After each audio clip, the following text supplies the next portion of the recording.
We're playing some games today. Do a big long stream. We're gonna start off with some Cyberpunk, maybe do some Skate, maybe some other games as well. Yeah, let's go in. Hey everyone, feels great to have you back. We're gonna Did you all hear continue about from that Arasaka hopefully where we aircraft left carrier off. docked in Night City called Kujira or the Whale? Go on, kid. Show them what you're made of. And once you hit the big leagues, don't forget where you came from. But you are not the masters of your memory, for your eyes not only. Probably go avoid traffic now to do a bit of side quest so I can buff up.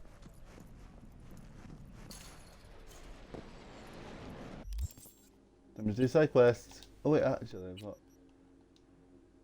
Right, let's do some.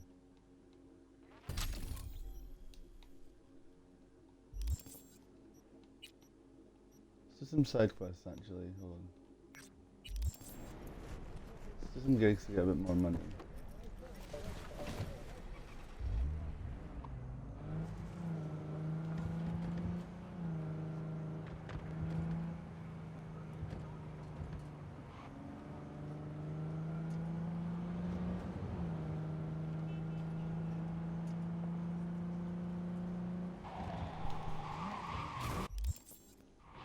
Let's turn the music down slightly, actually. Like,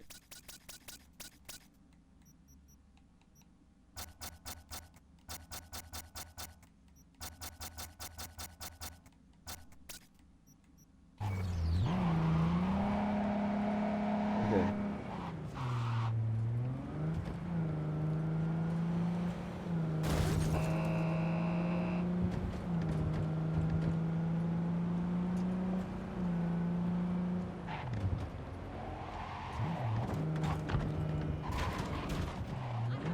Small jobs. Hey, V, got a friend in need. Wants to snatch back an eye he lost playing cards. An implant, I mean. Should be some easy breezy eds. You in? Catch the deets attached.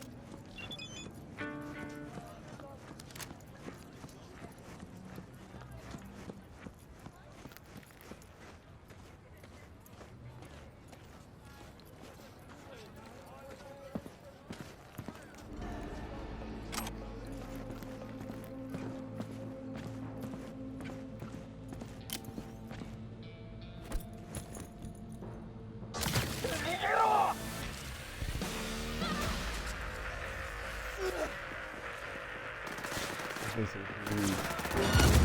Um,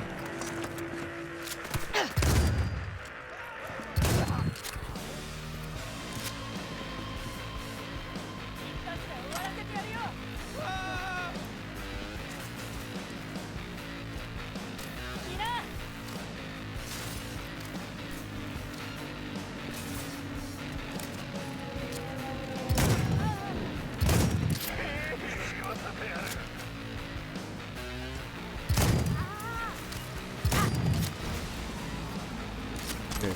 Oh, fuck her up! Hey.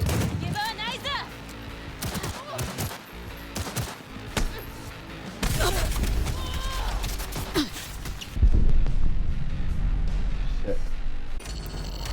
Oh no. Maybe I shouldn't have put this into hard difficulty. Maybe I should heal it, Go on, kid. Show them what you're made of. Okay. Alright. Hold on. Gonna do a little,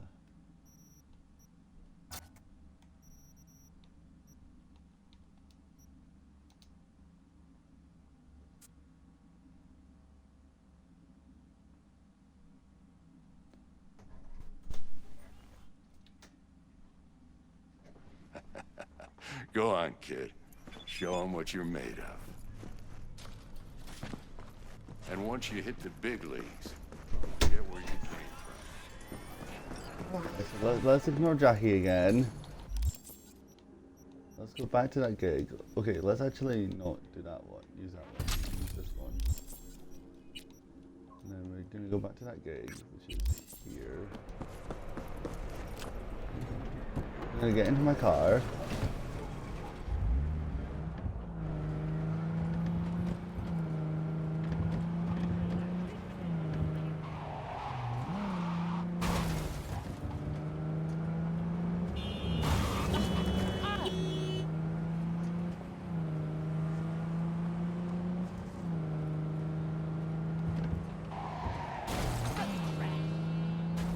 Definitely take the thing that said disable copyright music, so should be safe.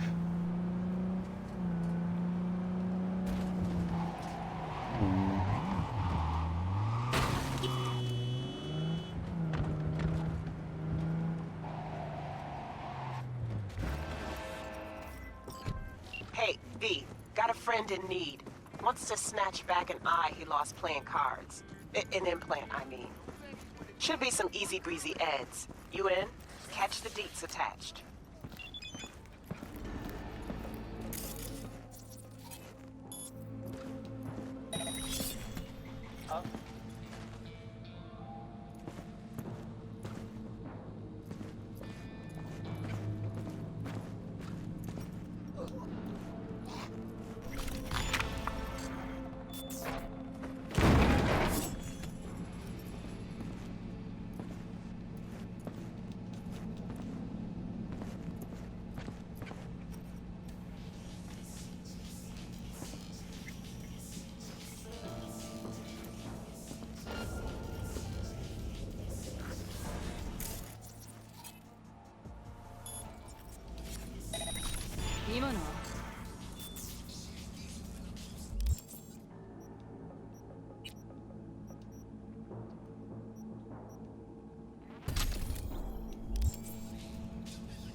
Always could use a couple more times. More.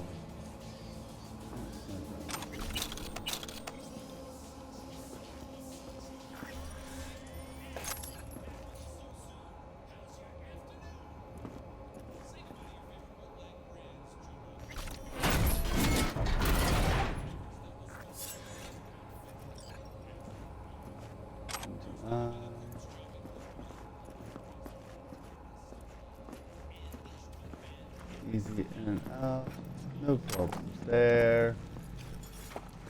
Put my sword away. And then we can just walk over to the drop point and nothing happened.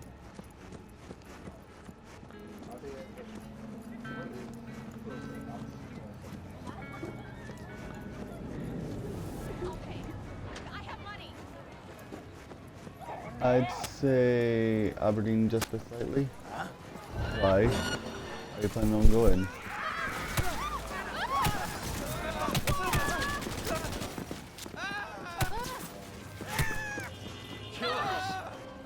Into my car.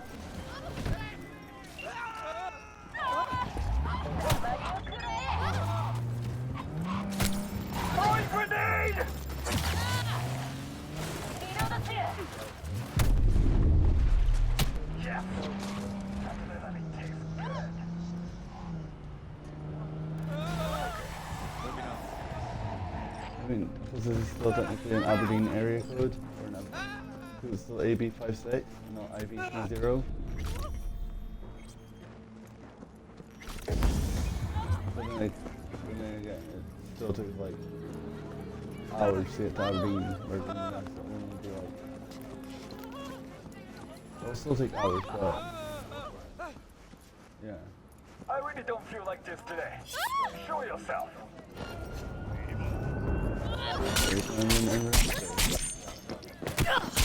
Tomorrow? Friday. That's after my mother. 今顔に当ててやったぞ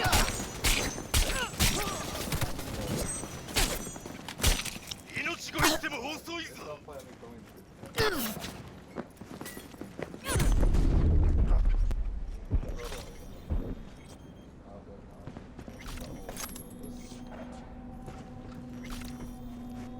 always pre-order it and then have it sent here.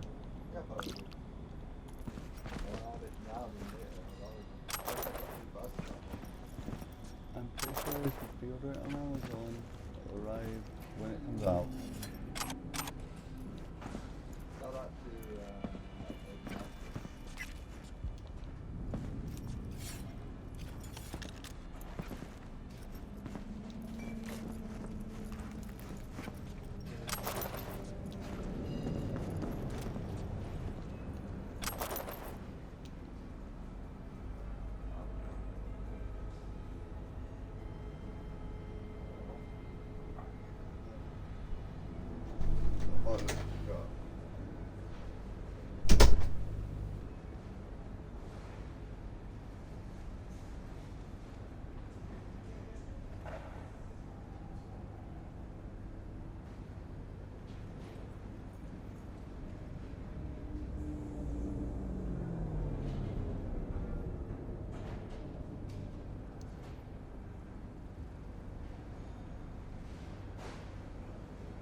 Okay, let's see.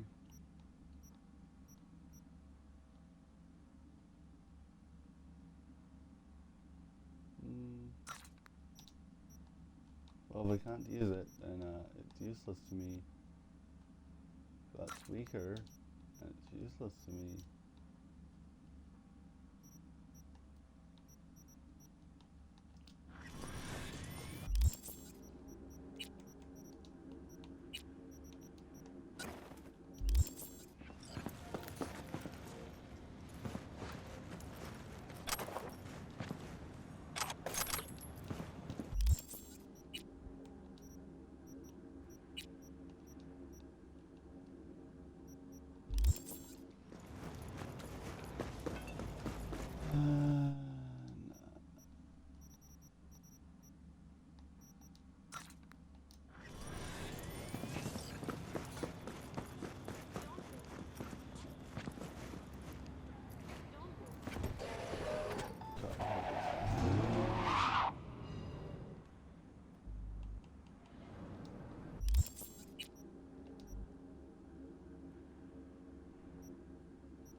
Unless it's high danger.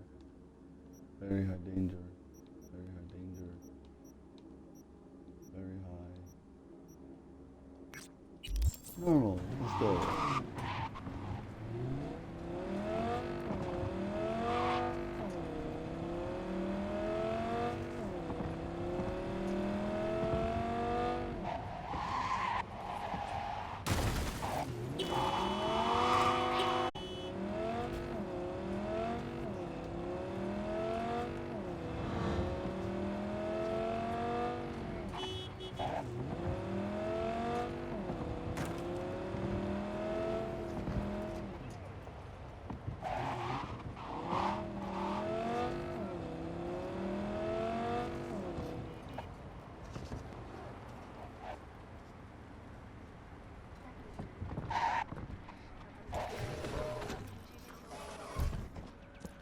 Oh yeah, I think I know what this is.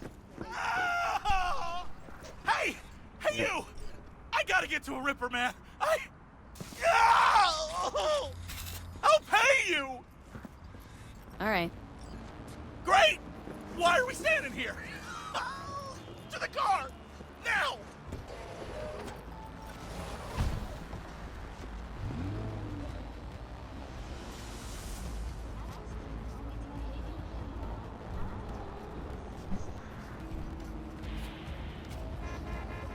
Oh, okay. Oh! Satisfaction guaranteed, they said. Let me guess. Mr. Stud, XCV 19 series. Yeah, How'd you know? Know my implants, including the black market stuff. Faulty series. Got recalled. Still selling it on the street, though. Hey, listen. Thanks for not laughing at me. Appreciate it. It ain't easy, I'll tell you that. Just our luck. Ah! Go! Just go! Mow him down! Chill, Chum. Be gone in a sec. Chill! You tell me to chill! It burns! Fuck, That's it not burns! bounty, that's convert. Chill. I'm doing what I can. What I said to my output, she didn't like that too much.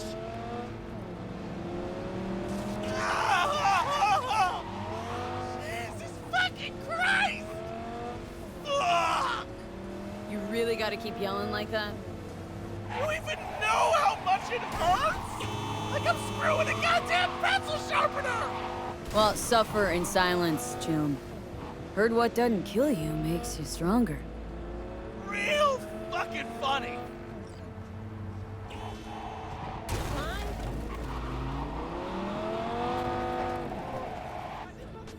Okay, we're... Hey, you after? I'll call you! But... It burns like a motherfucking...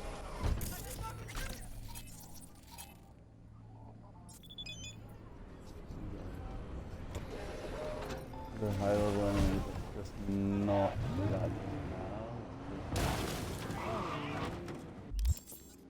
Okay, I think maybe it is a good idea we got that one out the way so that there's still high danger there.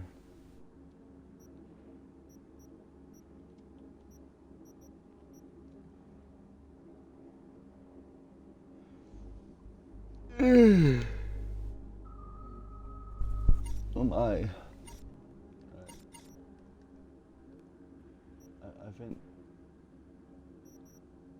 I think what's best is to now continue the story here. The level.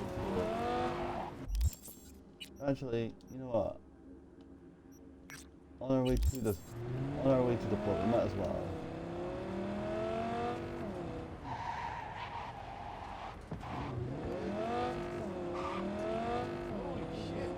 Idris.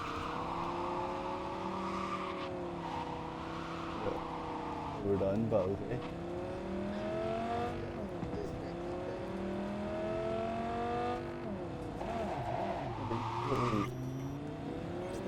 After what?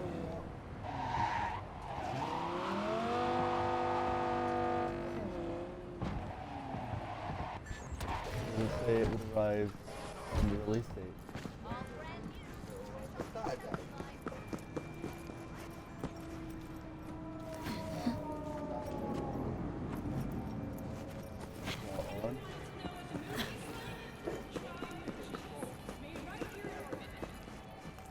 If you said yesterday, I would have been like, you would have it. T-Bug sent me. Said you'd have something for me. Wait, You're V, why would you? right? Oh, you've ordered She it. had me hold the demon for you. Okay. Glad to grab a demon always. You could test it now. I have an access point. If you'd like, that is. You might extract some shimsoft or subroutines. Seems worth a try, either way. Okay, and anything I can sell to you, just a profit off this. Oh, actually, yeah, that.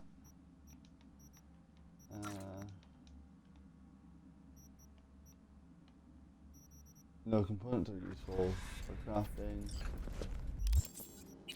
Okay, inventory, cyberware.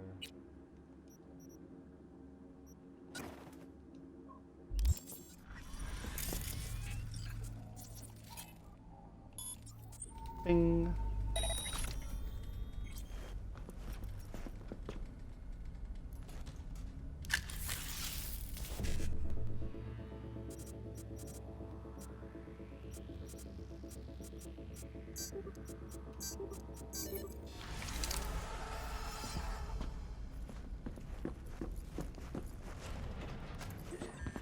That's just to get 3 more experience points.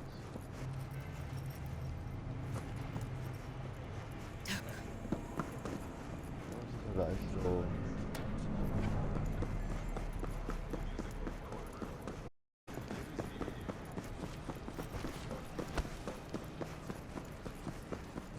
There it is. There he goes.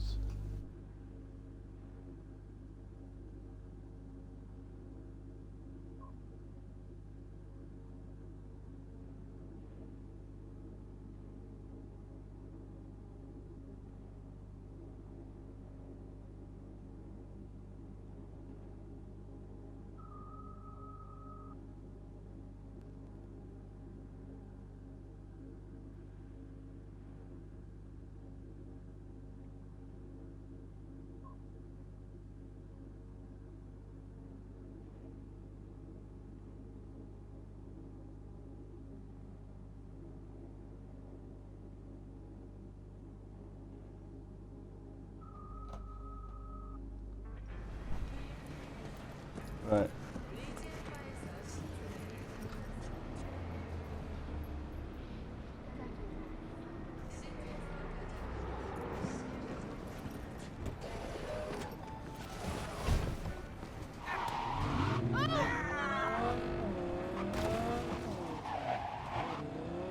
Let's continue the plot.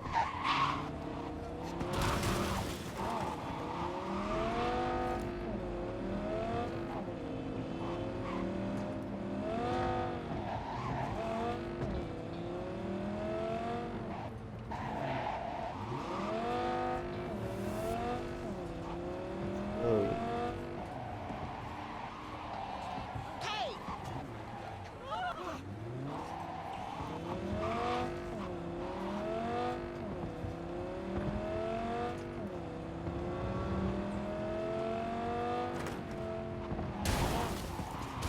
You need help.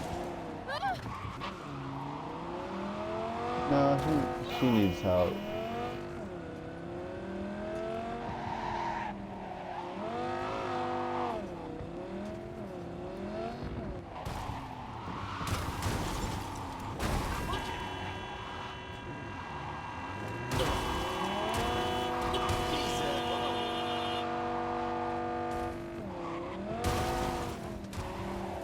Just go away, please.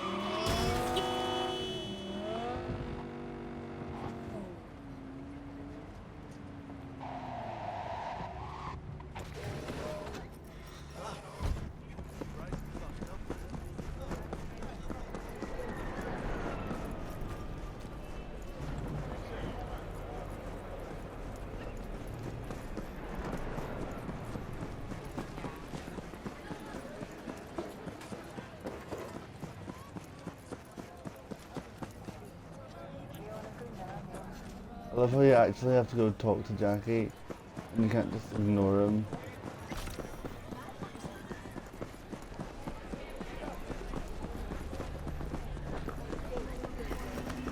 But you are not the masters of your memories. For your eyes do not belong to you. Your heart chakra looks a little out of whack, babe. I can release it for you, but you'd have to watch out for negative energy fields and avoid mean reds. V, yo, he's waiting in his ride. For you. Ain't but a hop to where he's parked. Next to Gramsci Burgers. Okay. So you want to Hang on. Be right back. V, listen. I've got this delicate matter. That's why I called you. The number of cyber psycho attacks in the city is on the rise. Now that's probably not news to you, but this issue matters to me for a few reasons. There are people who say cyberpsychosis can be treated. Right. And I know exactly how that sounds, but I believe even an unproven... Yeah, we don't care about the cyber psychos. Yeah, I just needed to skip that so we could... Yo, Miss V. A pleasure. Dexter Deshawn in the flesh. Ample indeed. Let's roll. Mind if I ask you something right off the bangle? Would you rather live in peace as Miss Nobody, die ripe, old, and smelling slightly of urine, or go down for all times in a blaze of glory smelling near like posies without seeing your 30th? You're either somebody or you fizzle out into nothing. Night City don't let you choose. Oh, but it does. See, in my line of work, I choose to be Mr. Chill. But folk who try to take advantage, well, they see the beast inside. All right, listen close. Scanning a serious job now. Playing gargantuan compared to smashing up a scav haunt. Let me hear it. What's the job? There's this prototype tech.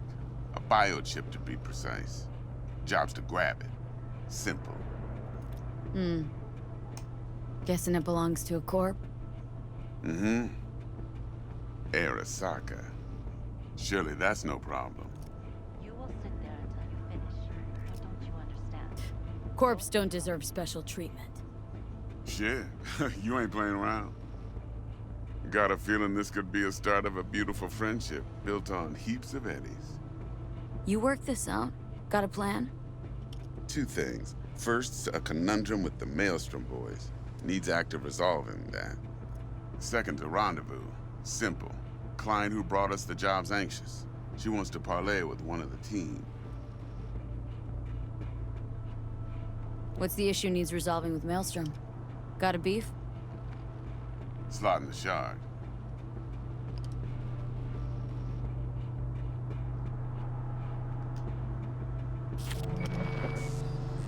Got a classic tale for you.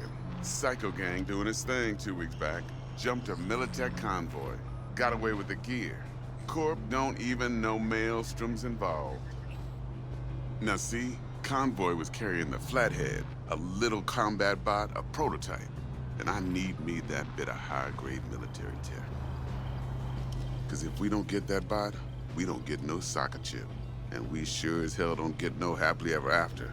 But don't get excited. It's a single-use toy. Now, I flat out purchased the damn thing from Maelstrom. Problem is, I did so from a gent went by the name of Brick. I say when, because Brick was the leader. 3 days after we'd sealed our deal, his friend and gangmate, one Simon Randall, aka Royce, plain dropped his ass. Royce is in charge now, and I got no way of knowing if he aims to honor his predecessor's word. To add to this shitstrom, one Meredith Stout of Militech has developed an interest in said convoy.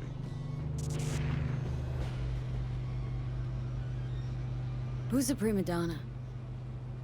Corpo agent, internal affairs. Been skidding around town asking after the convoy as if her life depended on finding it. The one lead she's got zip-tied in her trunk. Stick up her ass ain't growing any shorter, so she must be getting desperate. Be wise to think how you could use that. Of course, to do so, you'll need that frazzled cat's info. Sending it now. Client. What's her thing? Why's she need to meet? Woman's name's Evelyn Parker. Vetting her wasn't easy. Put the word out I was Probably looking for like any kind of one of the intel. longest dialogue bits in this whole Right, game. and? Some brothers from Pacifica got back to me. Told me to stop looking. End of convo. Anyway, our little client insisted on meeting someone with skin in the game. You know, who'll be there for it all. Yours truly will be remote. T-Bug ain't no people person, and Jaggy's only good at some things. I know you know what I mean. Pretty much leaves you. Think I got everything. Time I got to work. Well, that's just music to my ears. I'll set up the meet with Miss Parker at Lizzie's bar. Flathead, though's gonna be all you. I'm tempted to go put face cam on, so I'll be right back.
Quiet life or blaze of glory? Oh, hello there. Later now. What? Oh, why is it moving? With my phone? That's not fine.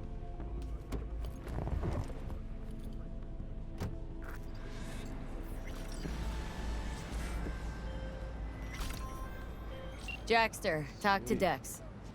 Yeah, Gordito's a big deal. Literally and not, yeah.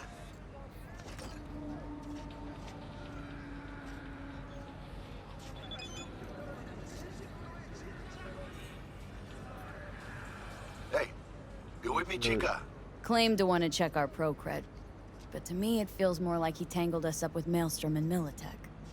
There's this combat bot military prototype. Maelstrom clept it, then Dex paid to take it off their hands just before the Gangoons had a switch up in management. Right, heard about that. Royce versus Brick. Hostile takeover. About sums it up. Dex wants us talking to Royce.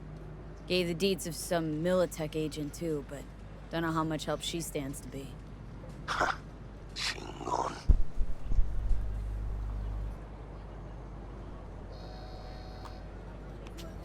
Oh, there we go.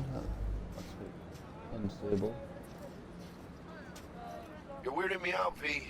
Then there's the other thing. Gotta meet the client who put the job on the table, Evelyn Parker. You? Well, what's Dex gonna do? Ride around in his limo, chat chicks up on the hollow?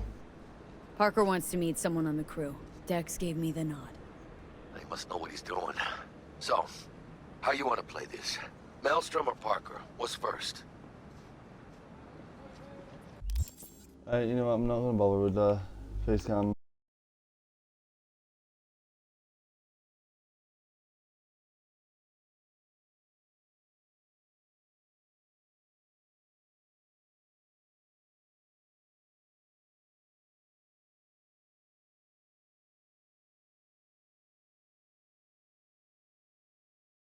Now, my face cam just wasn't working, so I'm just taking it off. Okay, so we're gonna upgrade technical ability, but we're also gonna put in Street Brawler.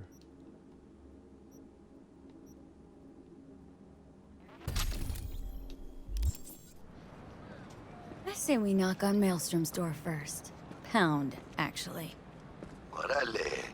In that case, I'll hit the All Foods, put my nose to the ground, sniff around. Hasta luego.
Not so tough now.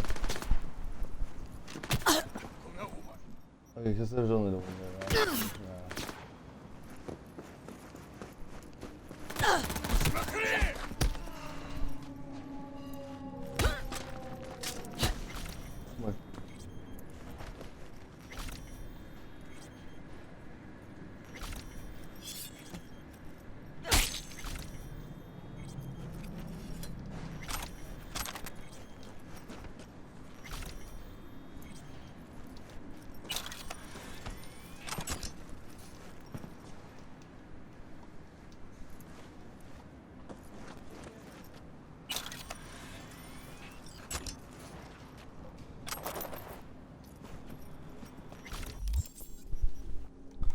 Oh, because I'm now level 3.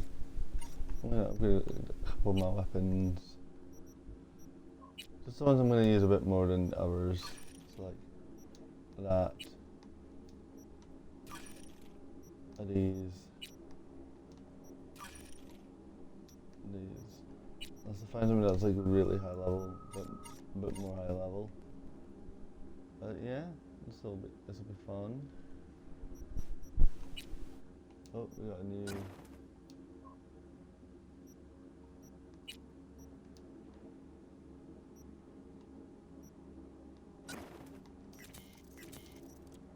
Oh, and also we can just snap stuff as well.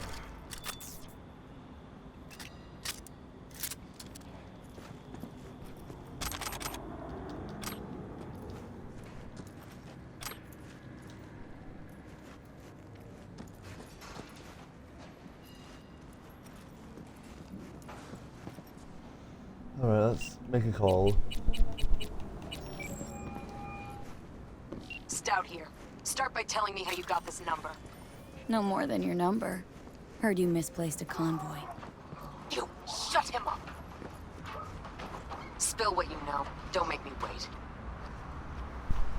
Nuh-uh, not on the horn. Let's meet, cut a deal. A deal. Fine.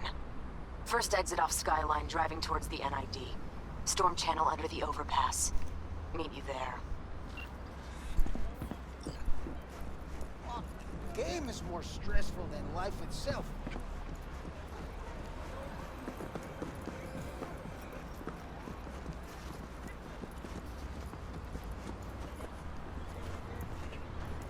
I'm to meet with a Militech agent. Hey! It's me! The guy who... You know. Guy with the smoking crotch. That's one way to put it. Anyway, just calling to say I transferred the funds. Thanks. Oh no, thank you! If it weren't for you, I'd... Oof. No problem. Go get him, Tiger. Right, and now...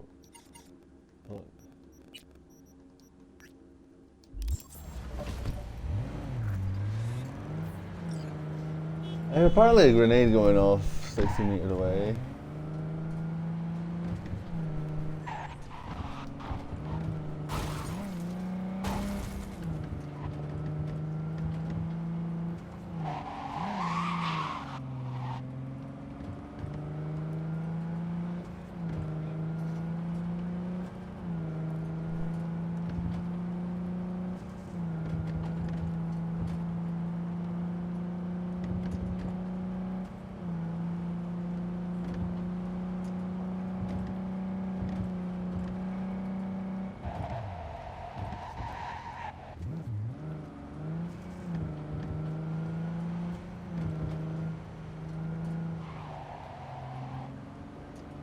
Not funny.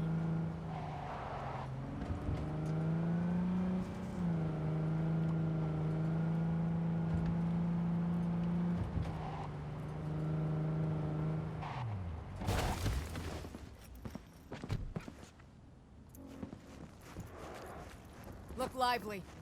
Meredith Stout. Take it you were the one to call? That'd be me. Oh. Thought you could blackmail me, bitch? Set conditions? Got any more for me? Calm the fuck down! I just want to talk. Christ, Meredith! Shut your trap! That fucking thing ready? All set. Now answer my questions. Honestly, forthrightly. Are you here alone? Yep. Just little old me. It's the truth. Do a sweep, now. Now listen close. This piece of shit, Anthony Gilchrist. Is he your contact? Is he the one who leaked intel on the convoy? That guy? Never seen him before. Checks out. Listen, I know where the transport is. I can help you. Just want a favor in return. I told you! I fucking told you! I'm not the mole! Jesus Christ! Shut him up. Unhand me now before I... Ugh. Her you can let go. Wanna hear what she has to say? I need a bot. Flathead model. Guys who ripped you off have it. Promise me that bot. I'll point the finger. You have a plan how to deal with them? Could just take it by force, but they're expecting payment, so I could go that route too. Fine, the latter. But on one condition. You pay with our money.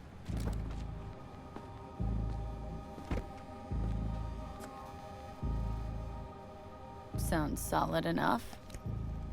I'm in. You pay with that chip, and that's all you gotta worry about. Try to fuck me in any way, and I'll be seeing you real soon. You're making a mistake. This cunt's already good as dead. She'll take you down with her.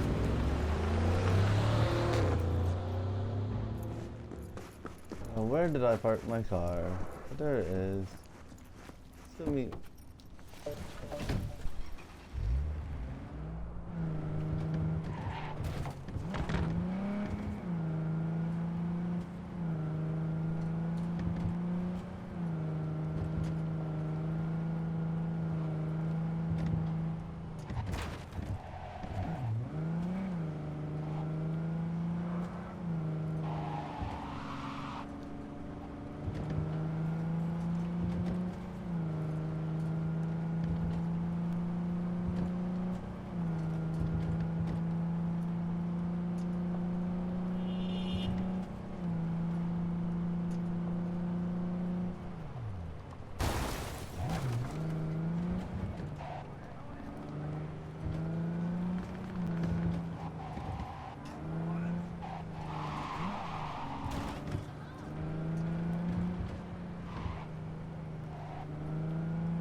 Goddamn right!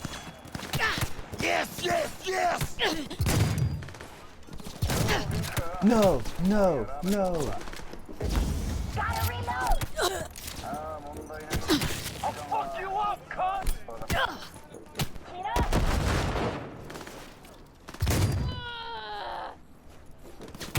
See that? Hate up all my leg!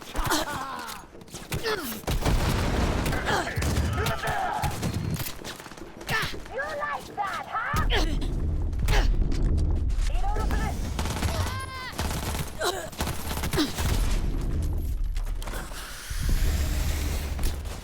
Not like this!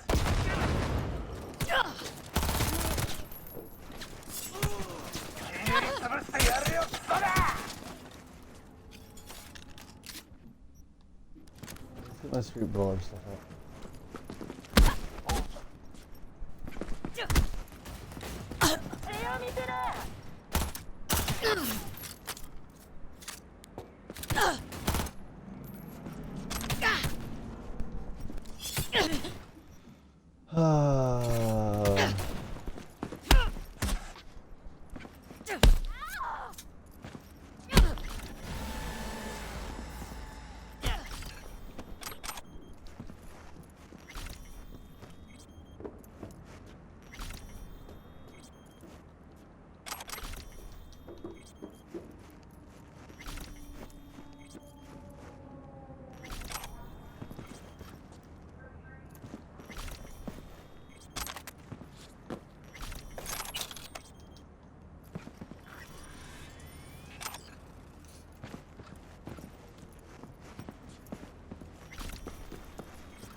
It's fun to do these little like fights.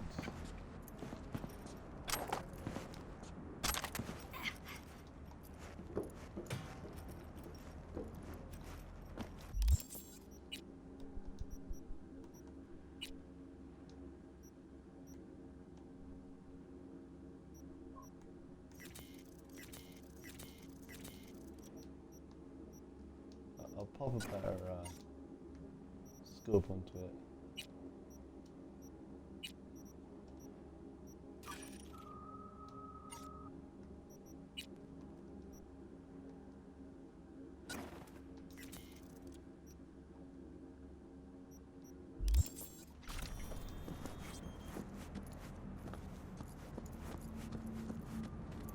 And my stash.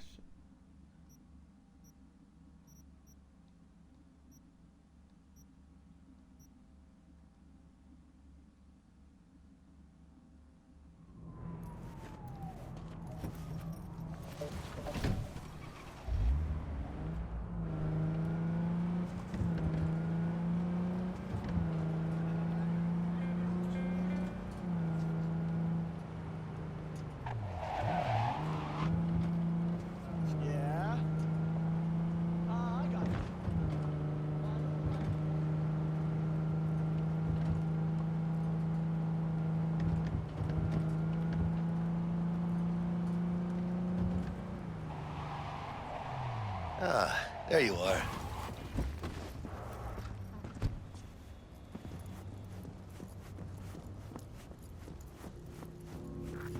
Let me hear what you squared away. So, Dex already paid the Maelstromers for the Corpo bot. Thing is, can't be sure the Gangoons are still willing to hand it over. He paid up front? Híjole. Well, whatever. Let's go get this tech. You scheme yet? You got a plan? Militech and me, we found some common ground. They're footing the bill for the bot. There's a lot of scratch to toss away. Forget it, Jack. It'll be like we never had it in the first place. Anyway, who knows how this deal's gonna shake out. So, into the Borg Beast den?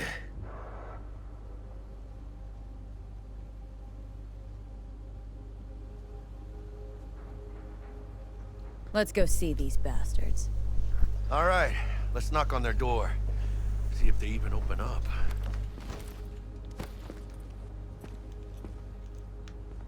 I hate these Borg fuckers. Just had to be them. Just a gang like any other, right? I'll take the Valentinos. They follow God and the Santa Madre. Honor means something to them. You know what they want, how they get it, and what pisses them the fuck off. With Maelstrom, you just never know. Go on, let them know we're here.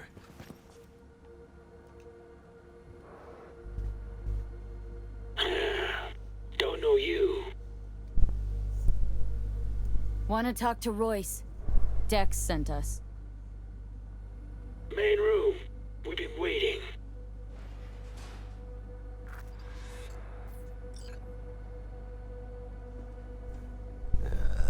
Cozy place.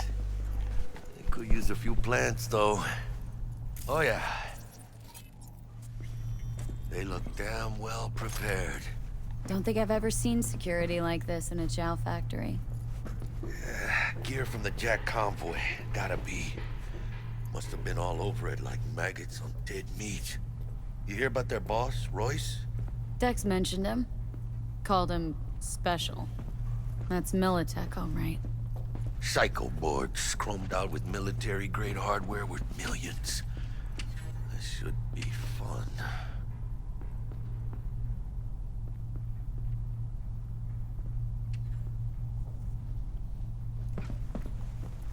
Muchas minas, chica. Anti-personnel mine. Directional shrapnel spitter. Yes. My favorite. Subtle. Okay.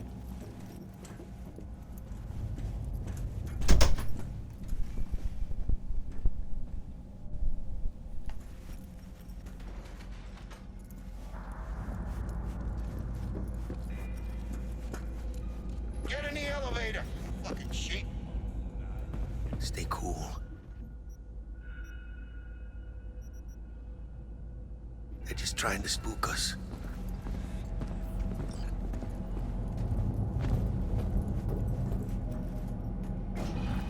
All right, keep chilled, V. Remember, we're on their turf. So what do you want? You got a bot. Model MT0 D12, called the Flathead. And? The hell you care? Guy I represent already paid Brick for it. I'm just here for the pickup. I can talk direct to Royce if necessary. Nah, you talk to me. Name's Dum Dum. Now couch, planet.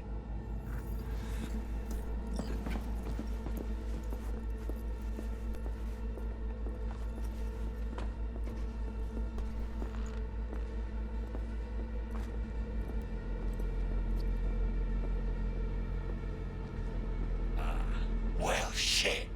Goes for you too. I'll stand. This so fucking hard? Fucking ass on the fucking couch!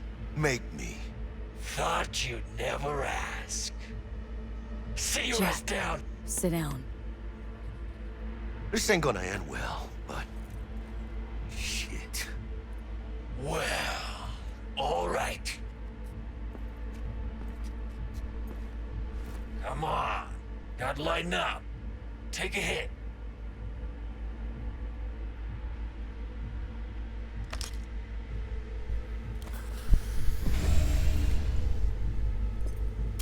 Better.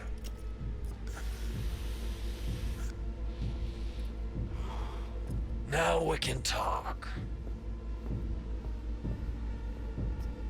Here we go. The Flathead. Model MT-0D12.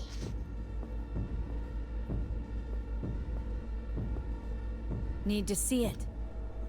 Suit yourself. Fucking tricked out this thing. Dynamic thermo-optic camo armor. Full cognitive immersion with a Raven controller. Pimped out prototype actuators made of titanium, vanadium, Kevlar composite. And watch this! Fully integrated link too, so when the spider starts crawling up walls dangling from ceilings. Could lose your lunch. So what you think? Yep, we'll take it. Free. Sure. Yeah. Let's see your cred. Brick got it. It's all paid up. Brick got it. I don't see any fucking brick around here, do you?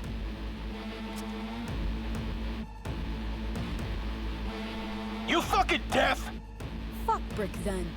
Let's cut a new deal.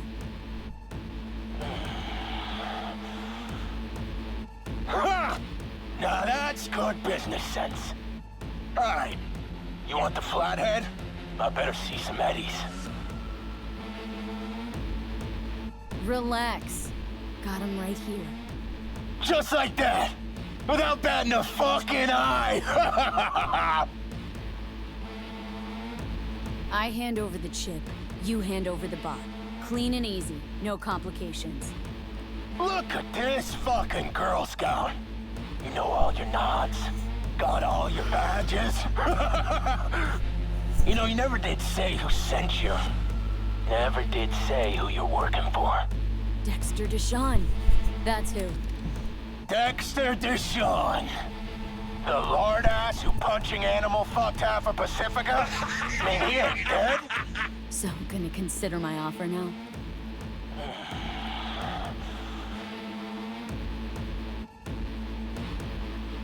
Creds on this.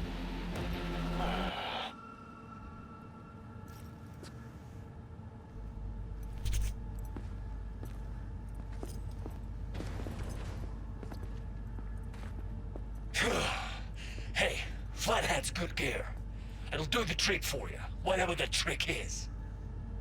Shit! Shit, shit, shit! Chip's got a vector! They're breaking in!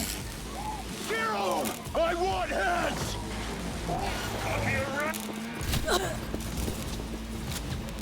Fuerte, cabrón!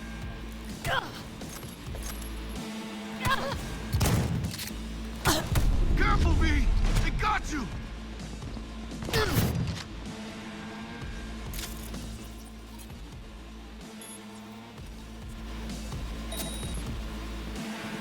One fucker left! Mierda. Cut off. Grab the gear. button control shard. Quick! Gotta find a way out of here.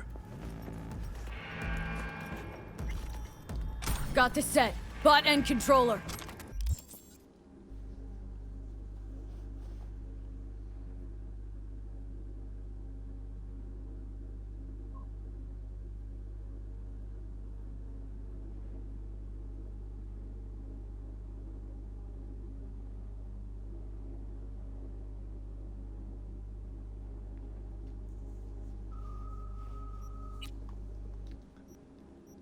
Okay, let's pop it now.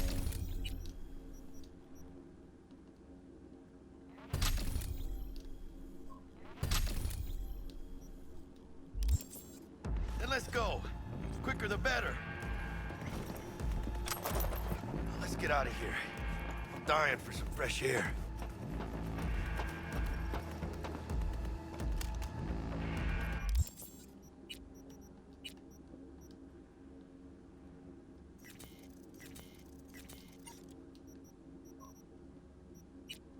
Why would I want to make weapons?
Ay, huele feo, this bean.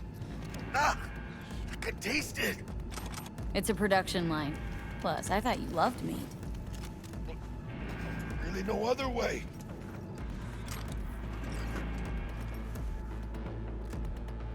Oh, good.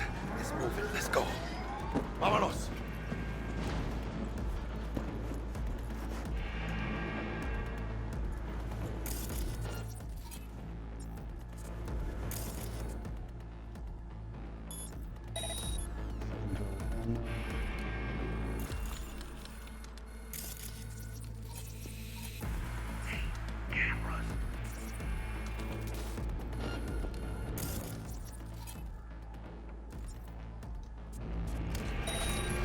Swear, we won't even torture you.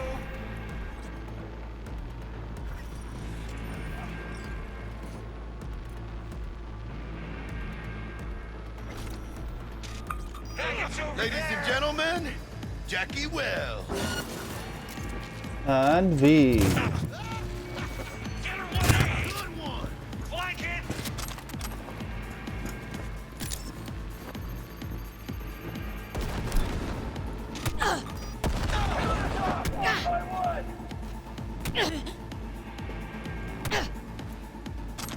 You know who you're messing with?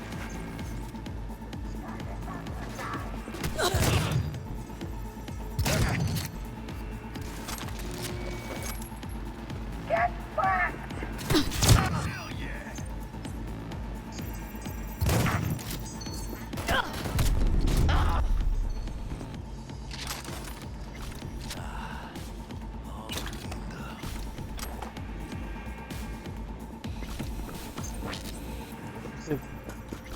Hey, you. Hey. Hey. Help me out over here. Shit. It's your call, V. What do you want to do? Careful. I'm moving away from this laser. God, felt like a fucking eternity there. Looking a little like we might have saved your skin. Think we're due a favor, hombre. Jesus, slow down, maybe.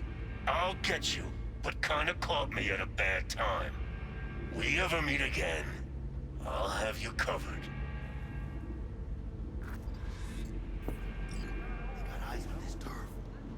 Sure you'll manage all right? This is my home. Quit fucking sweating it.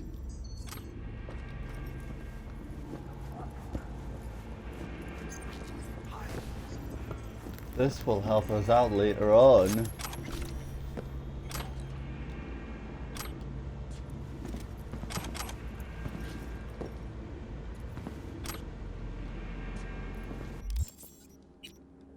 Oh, and now we can see if we've got a stronger shotgun. No, these are all weak. Jackets. No, this is more.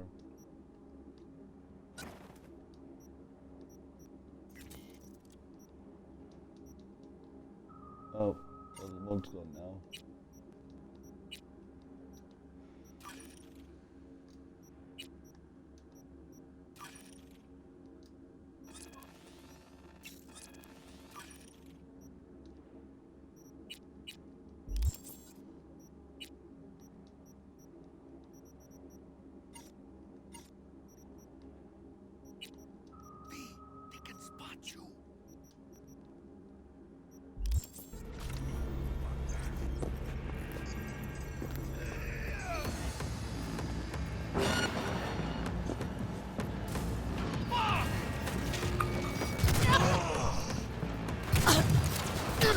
She's hiding! Find her!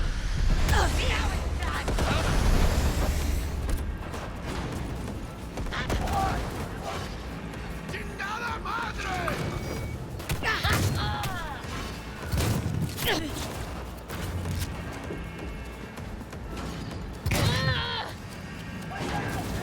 Wait for you! One good ship!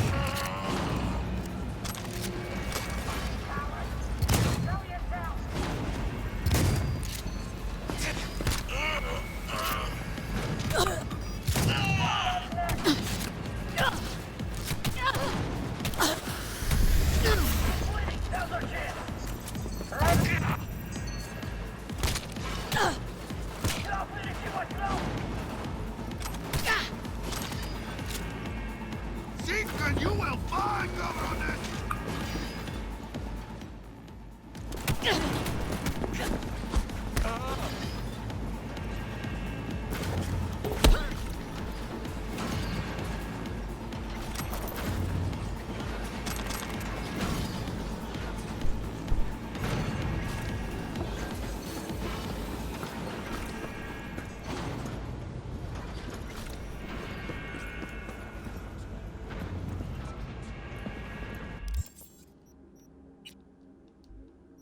Right, let's see if there's any good weapons. Nope. See, secret. That's actually alright, but that's got more potential. No.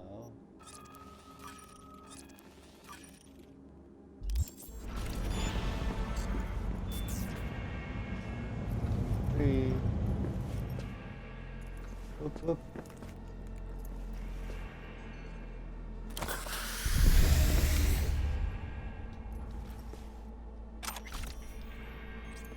Come on, let's see that pretty faceplate. Yeah. Okay.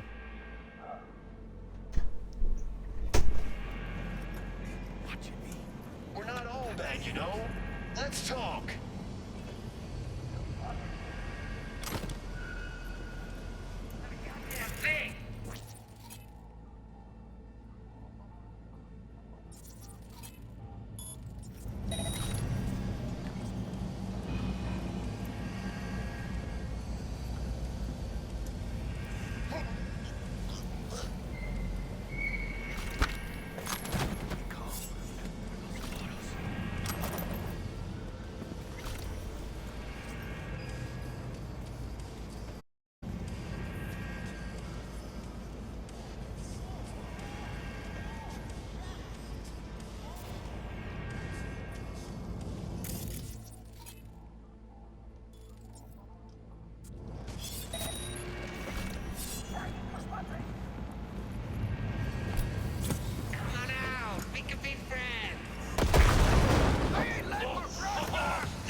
as well.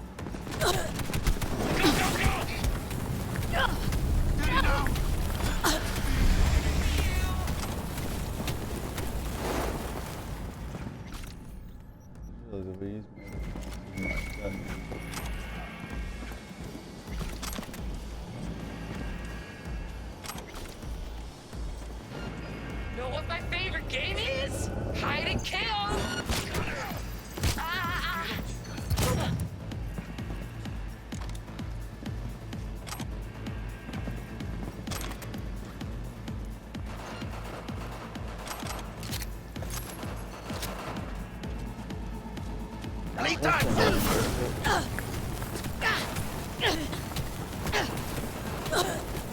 Nice stuff.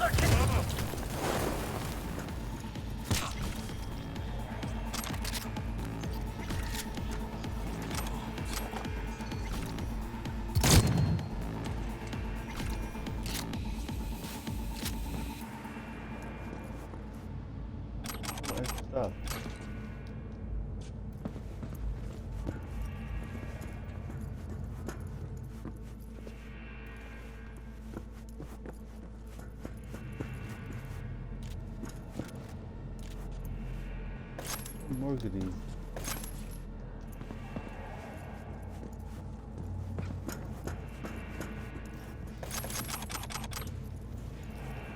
There's no link! Gonna cook your core!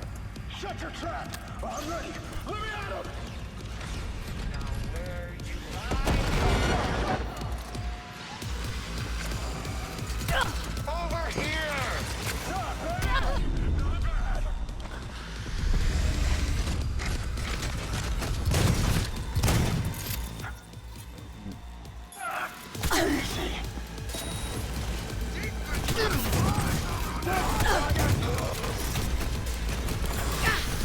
Oh, what? It ain't going your way, you... Get the fuck off!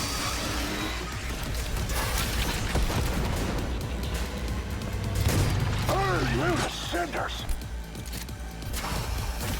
Sword die! Gonna have to try harder, bitches! Come on, again!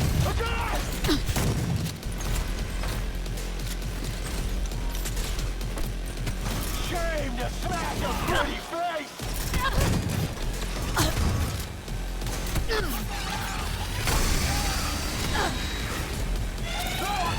Oh, you're gonna love this!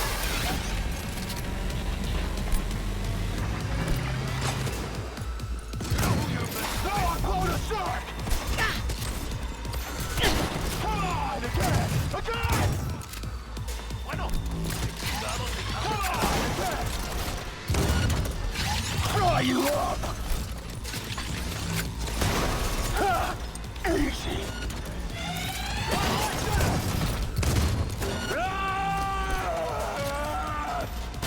Can't see me. Shouldn't be able to see me. Shame to smash a pretty face! What the shit now?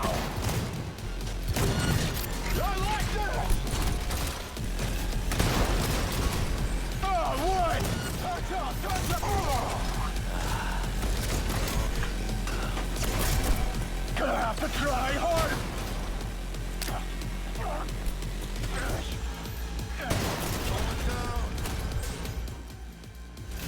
Not bad! Not bad!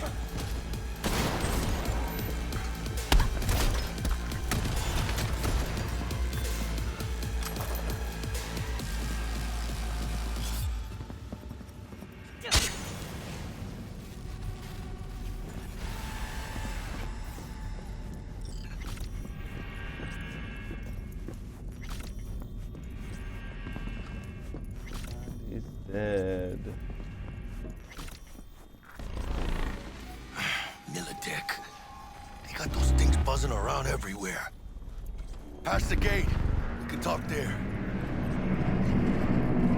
That the Militech bitch.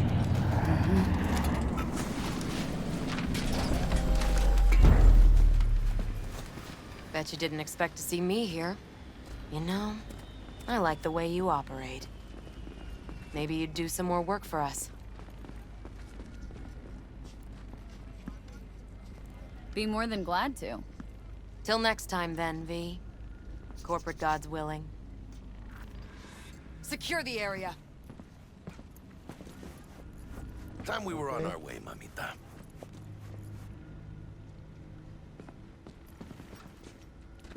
Holy shit, V. I wasn't sure we'd walk out in one piece. Thanks, Jack. Solid as ever. Hey, yeah, you too, but, hey, what's this about? You feeling all right? Yeah, I want to make sure, you know, we're good together. I like how we do things. I do too, V. I do too. Hey, let Dex know we got his toy for him. And then I say we hit the afterlife. You know, do some shots. Ahí luego, V.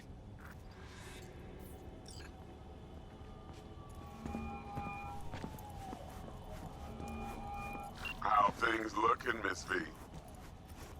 Got the bot. And how'd it go? Run into any trouble? And what about the Militech angle? Sure, of course there was trouble. Royce couldn't have given two shits that you and Brick had shaken on it. How'd you get him on board? You used the corpo woman? Met with Stout, managed to strike a deal. Well, well. Gave me the chip with the scratch for Maelstrom. One thing Stout forgot to mention. Chip was carrying a virus. Oldest corpo trick in the book. I assume Royce was less than understanding. Virus attacked their systems, scorched a handful of Maelstromers. I took care of the rest. You got some balls, Miss V. What about the meet with Evelyn Parker? Still on the to-do list. That meet's the only thing that'll get you a chance at grabbing that chip. Parker will be waiting for you at Lizzie's bar. Good luck.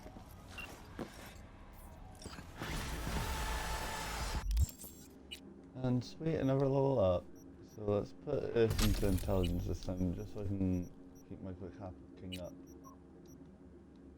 as well.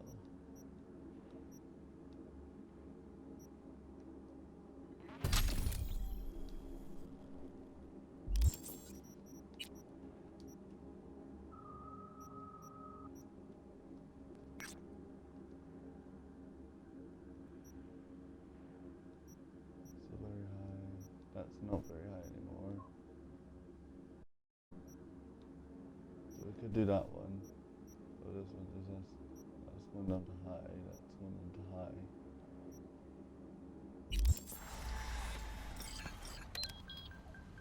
Walk. Walk. Walk. Walk. I'm trying to get as high as the level as possible before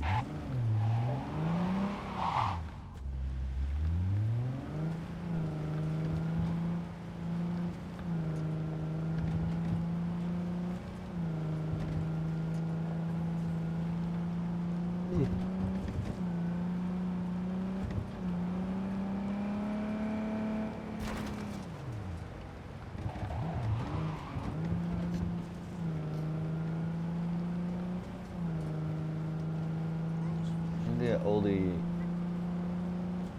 trying to get like as high a level as possible before having to go and do the big heist.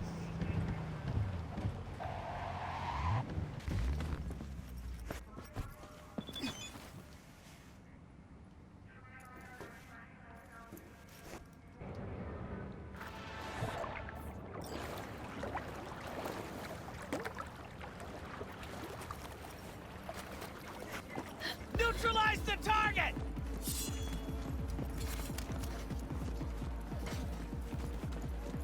Let it go!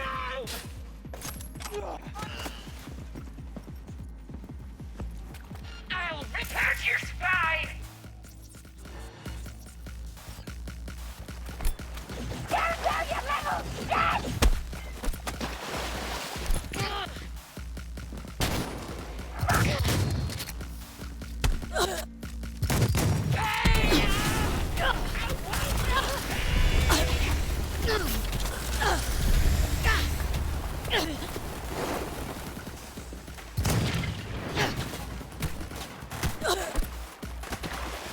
Oh, this can't be happening! Aim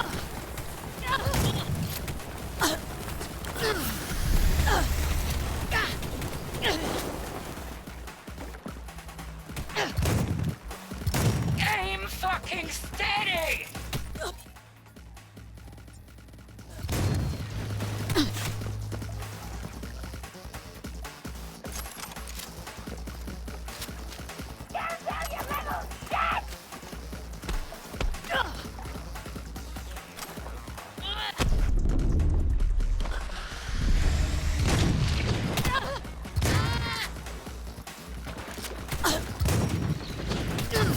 Oh, this can't be happening!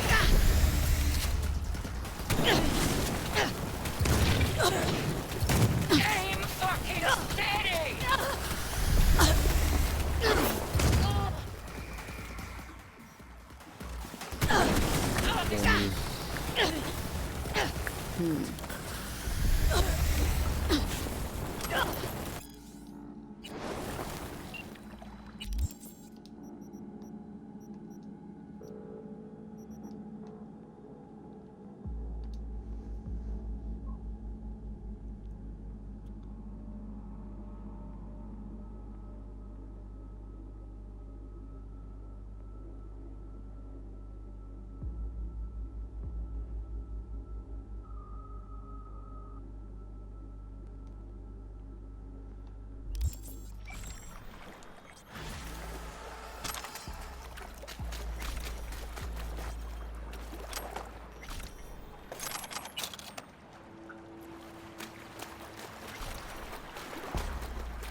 Get a lot of the money from like doing these little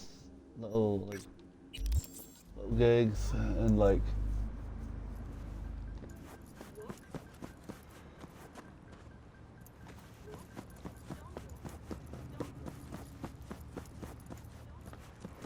can I still have a military vehicle? No.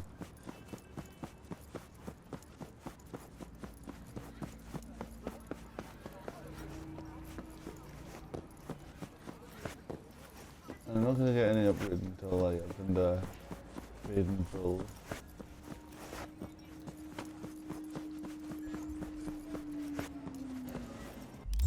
Wait, do I still have the cred chip in my inventory, or does that go?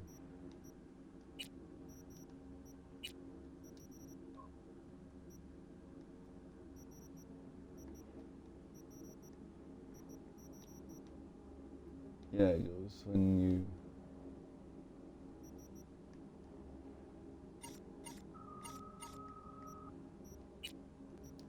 Any more powerful? Oh, more powerful shotgun. Is it more powerful? It's more powerful.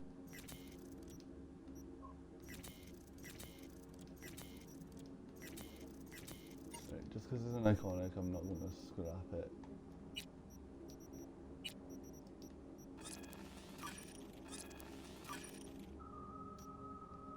Reach level 6 to... Oh, we go for the bandana look now.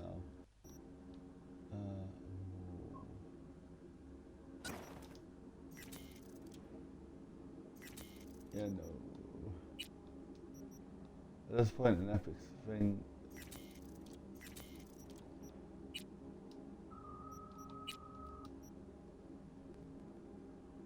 Level requirement 22. I'm not going to be 22 for at least another like couple hours.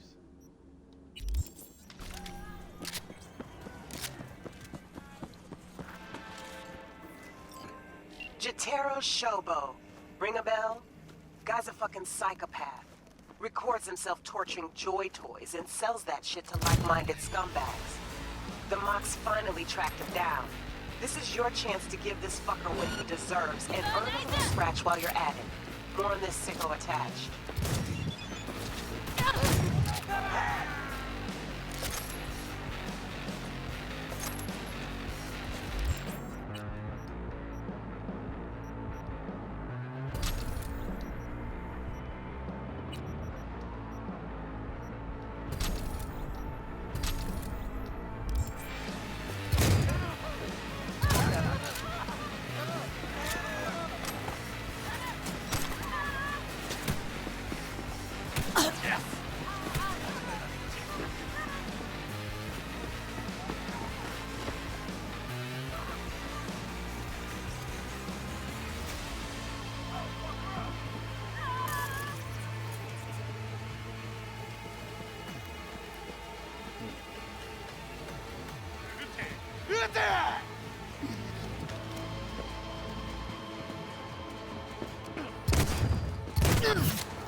Tigers, attack!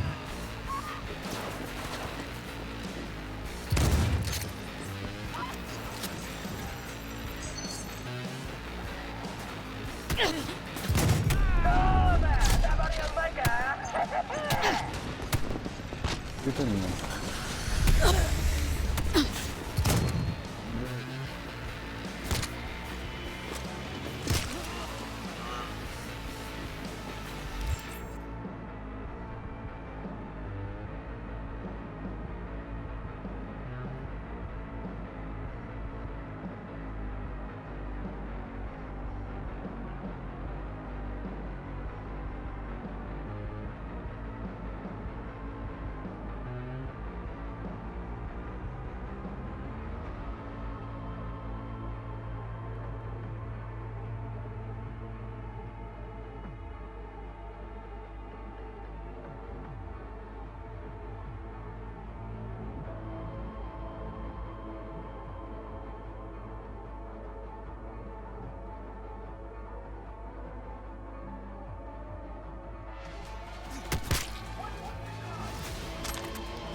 Come on.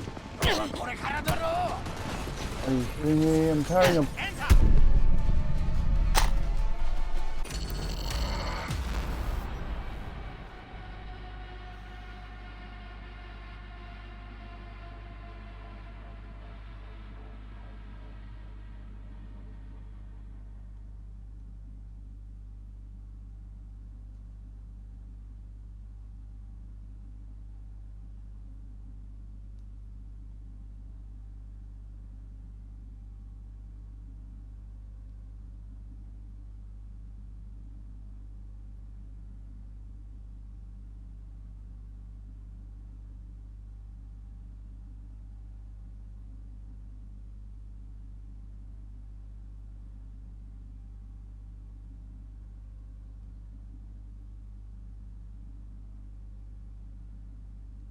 That was just some major league bullshit.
Jotaro Shobo. Ring a bell? Oh my god. Guy's a fucking psychopath. Records himself torturing Joy Toys and sells that shit to like-minded scumbags. Okay. The Mox finally tracked him down. This is your chance to give this fucker what he deserves and earn a little scratch while you're at it. More on this sicko attached.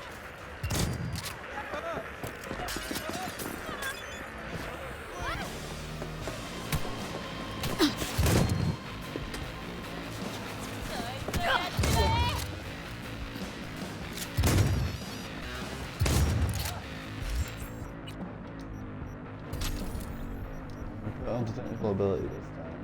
Just to make him more closer.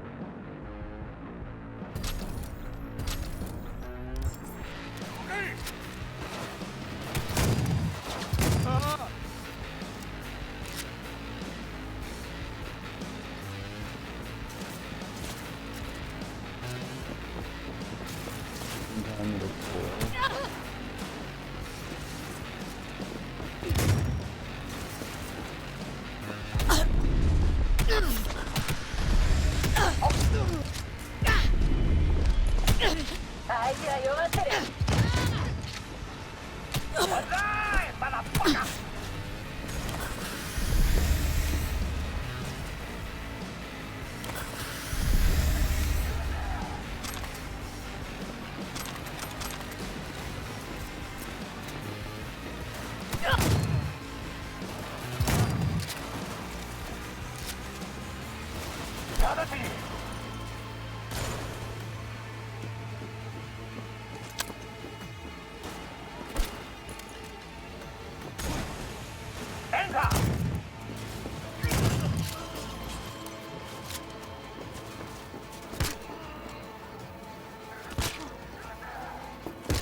God damn it!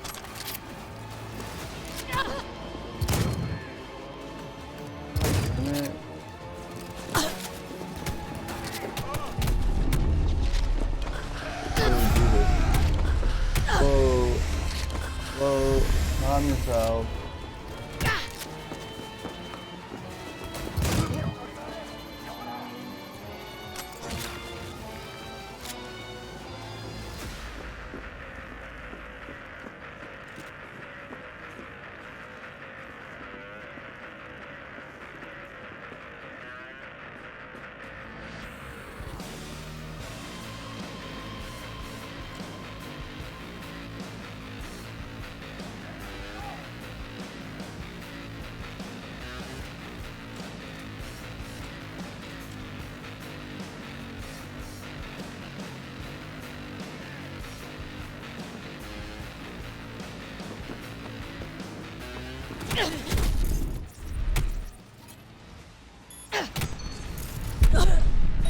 Oh shit.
Okay, 4 times the charm.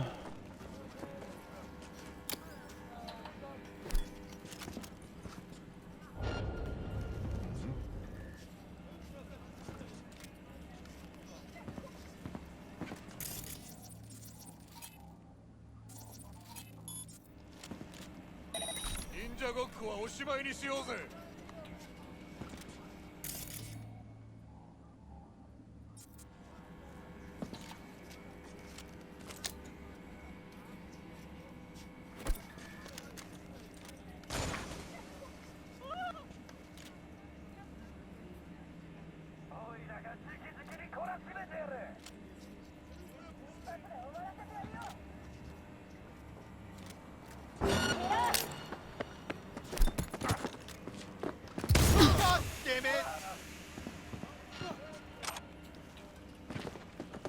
Damn it! What's happening?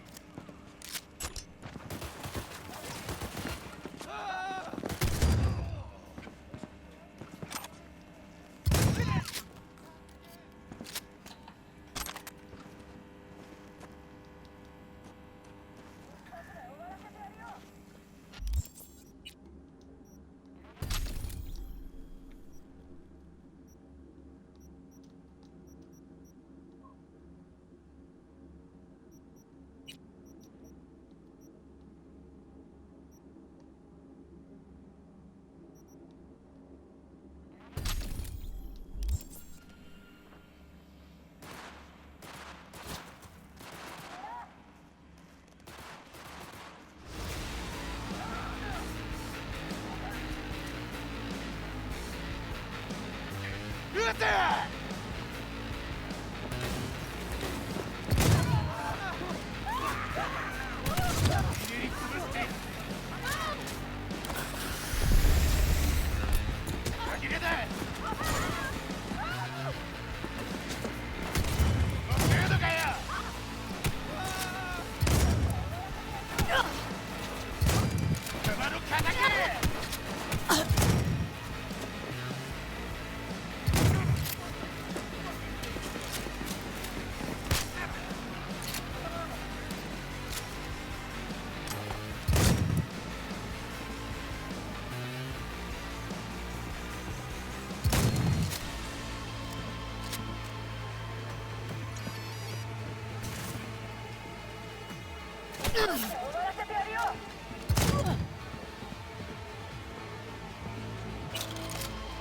That.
see. Clear!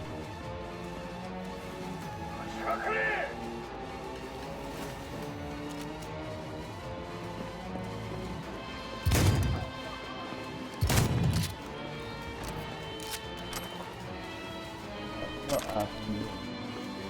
Oh.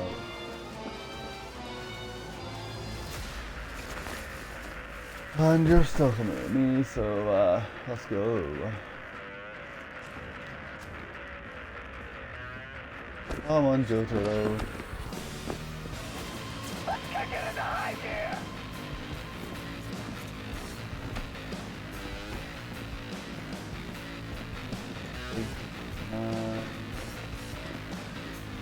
We're just gonna walk out.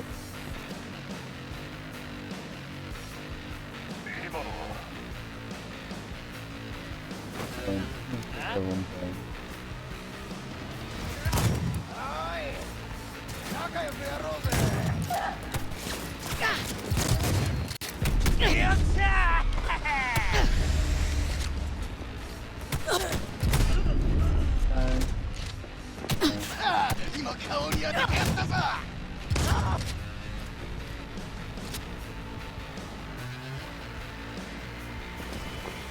Sorry, buddy.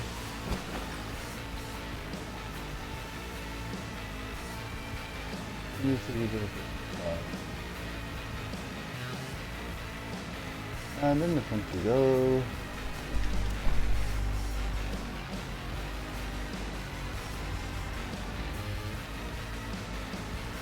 Bye. Nah.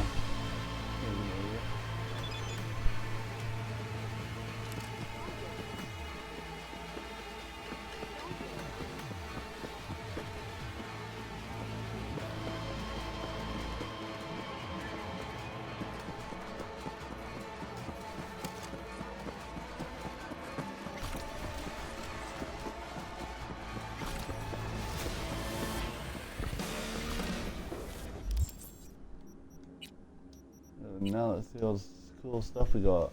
Oh, don't care for any of that. Wait, what new?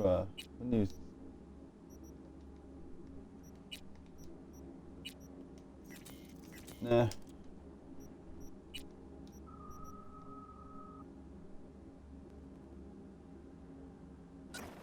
Reload time reductions.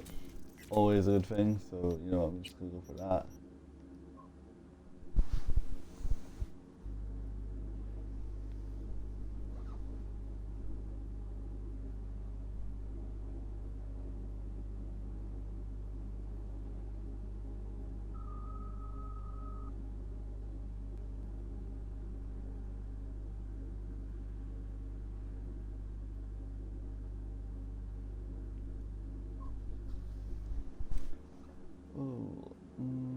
Nah.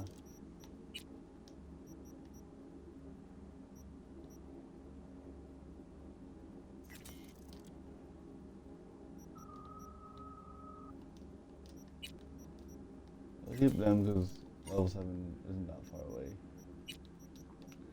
But we can now have a little upgrade of... I can upgrade this now. And now I can't. I can upgrade this now. And this. Again. Even though I barely use it.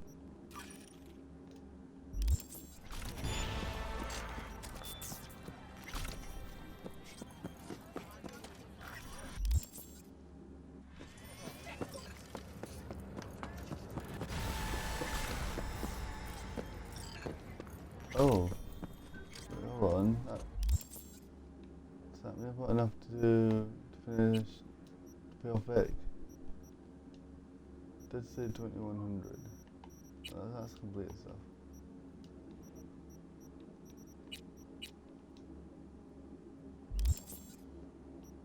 Oh yeah, 21,000. I should have 21,000 now.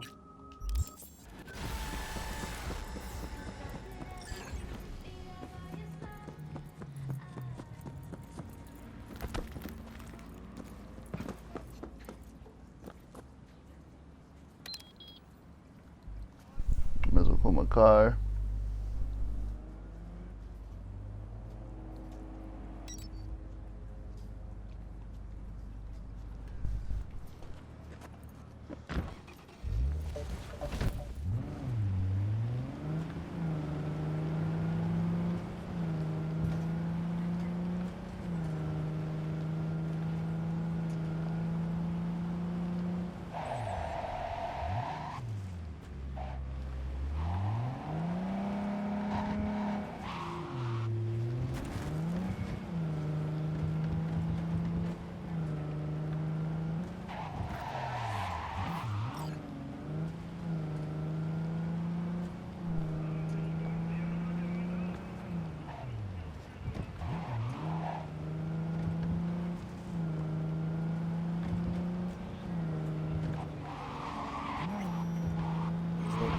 Just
right.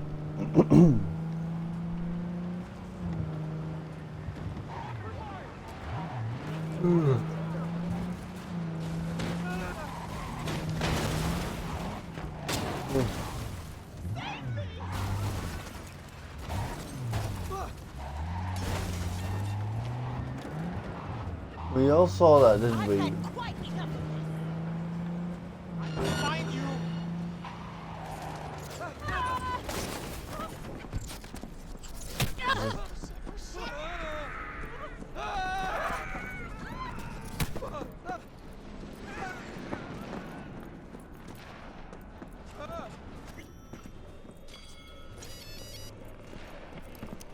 Finally scrounged up enough eddies to pay you back in full.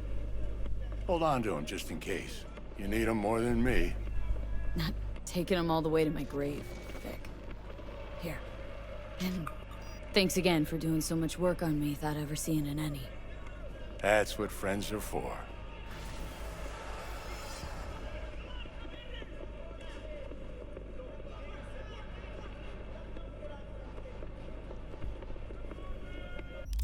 And now I have uploaded it.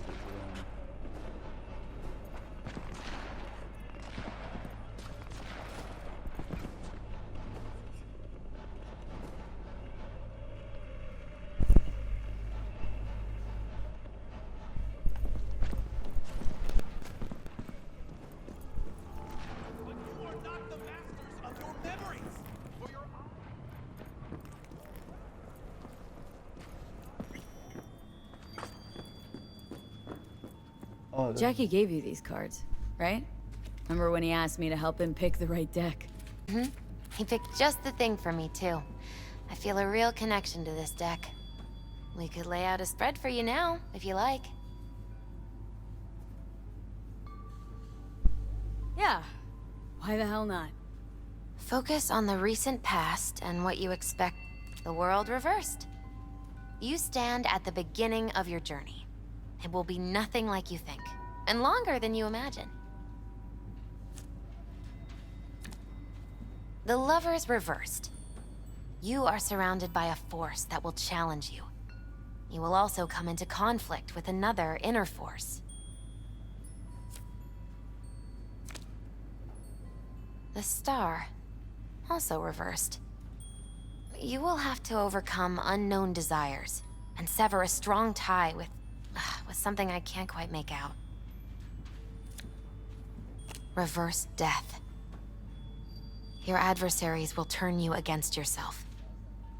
The journey will bring either transformation or destruction. Doesn't sound so good. No, not at all. But don't worry, I probably just read the cards wrong.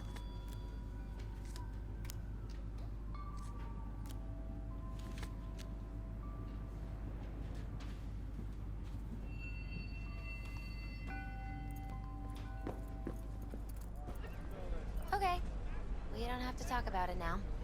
Eyes do not belong to you, or rather, not only. Do you truly believe that those were... You know why they had to make you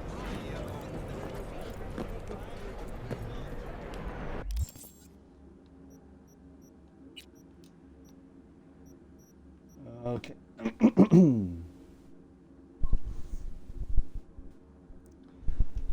I think that's enough Cyberpunk for today. I know I said I'd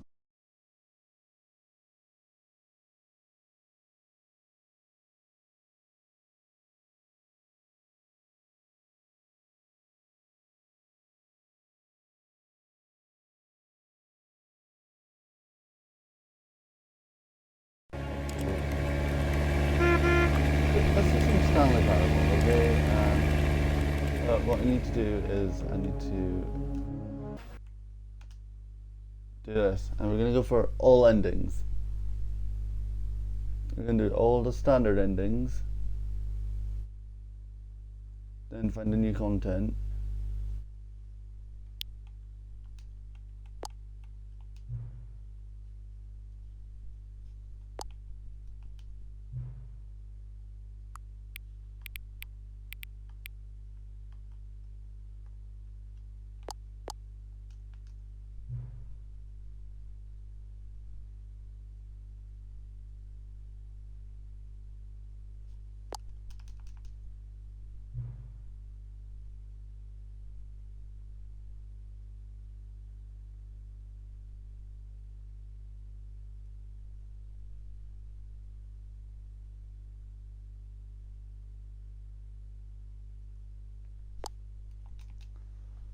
Accessibility settings.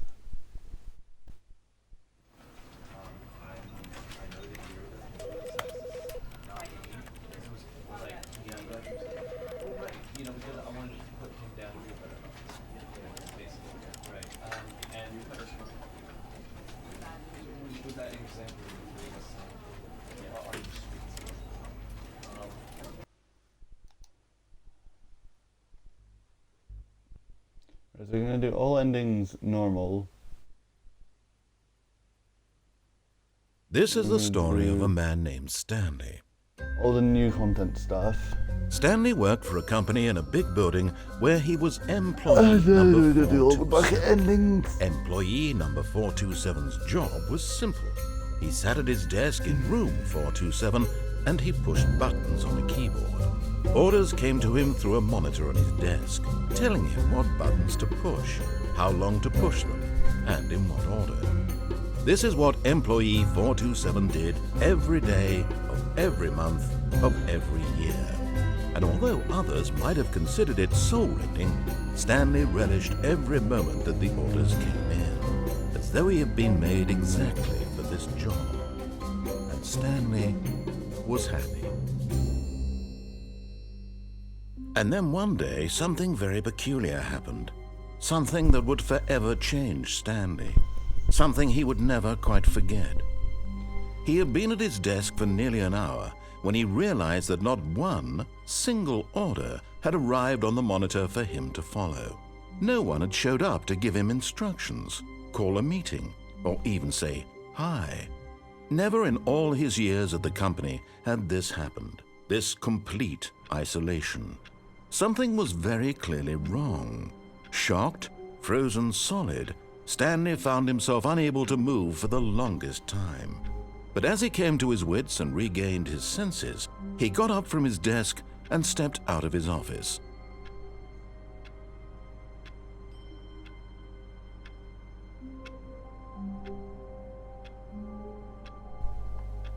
And the very first ending we're getting?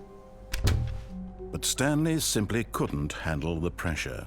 What if he had to make a decision? What if a crucial outcome fell under his responsibility? He had never been trained for that. No.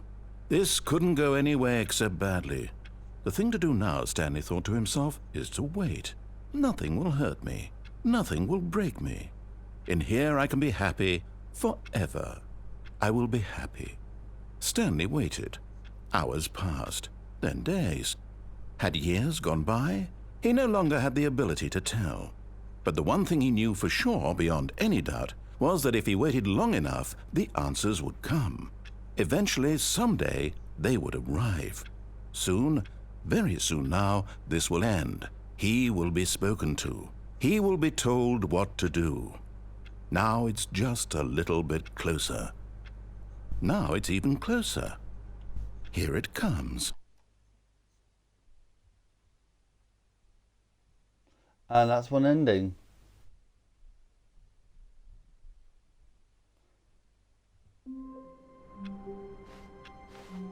All of his co-workers were gone. What could it mean? Stanley decided to go to the meeting room. Perhaps he had simply missed a memo. No matter how hard Stanley looked, he couldn't find a trace of his co-workers. Here we go. Well, hey! At first, Stanley assumed he'd broken the map, until he heard this narration and realized it was part of the game's design all along. He then praised the game for its insightful and witty commentary into the nature of video game structure and its examination of structural narrative tropes.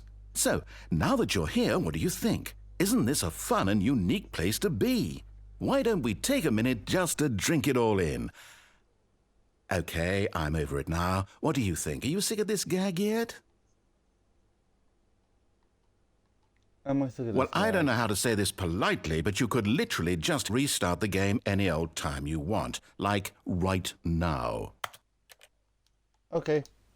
That was an ending. That was the out window ending. The dialogue would just keep going, it would turn to nonsense. So, 2. All of his co-workers were gone. What could it mean? Stanley decided to go to the meeting room. Perhaps he had simply missed a memo.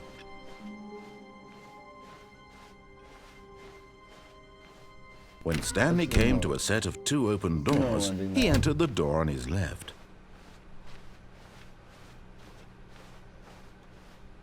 Yet there was not a single person here either. Feeling a wave of disbelief, Stanley decided to go up to his boss's office. Coming to a staircase, Stanley walked upstairs to his boss's office.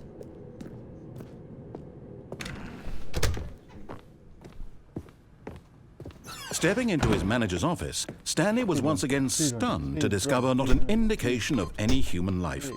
Shocked, Stanley was in such a rush to get through the story as quickly as possible, he didn't even have a single minute to just let the narrator talk. That kind of anxiety isn't healthy, so he relaxed for a few moments with some calming New Age music.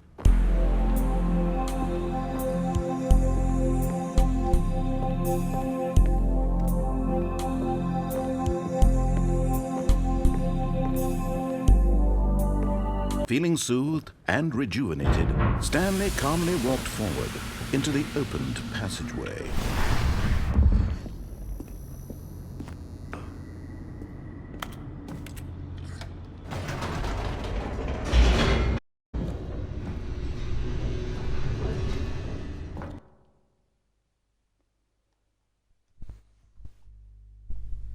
Descending deeper into the building, Stanley realized he felt a bit peculiar.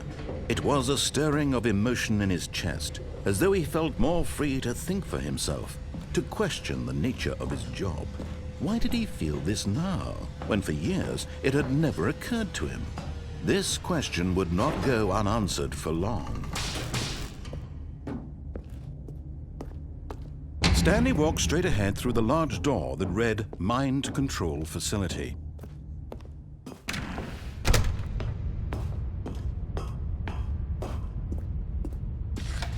The lights rose on an enormous room packed with television screens. What horrible secret did this place hold? Stanley thought to himself. Did he have the strength to find out?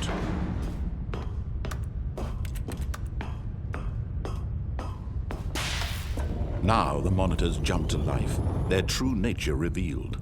Each bore the number of an employee in the building, Stanley's co-workers. The lives of so many individuals reduced to images on a screen, and Stanley, one of them, eternally monitored in this place where freedom meant nothing. Aha! You've made it to the bottom of the mind control facility. Welcome! You see, back when the Stanley Parable first launched in 2013, getting to the bottom of the mind control facility was a bug that we simply didn't catch during development. And you all sent us lots of photos of it on Twitter and acted very superior about it. And you're all very, very clever. Good for you. Anyway, when it came time to update the game, we knew that we had to do something about this little goof of ours. So here you go. New content. You can call it the bottom of the mind control room ending, if that enhances your perception of the value of these updates. Isn't that what you crave? New content? Always more content, more content, more. And I'm here to give it to you.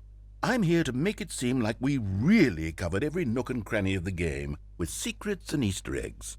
How about this? We wrote a new piece of music just for this section. You won't hear it anywhere else in the game. It's a secret that's just for you. That's how special you are. We call this track, Good Job You've Made It to the Bottom of the Mind Control Facility. Well done.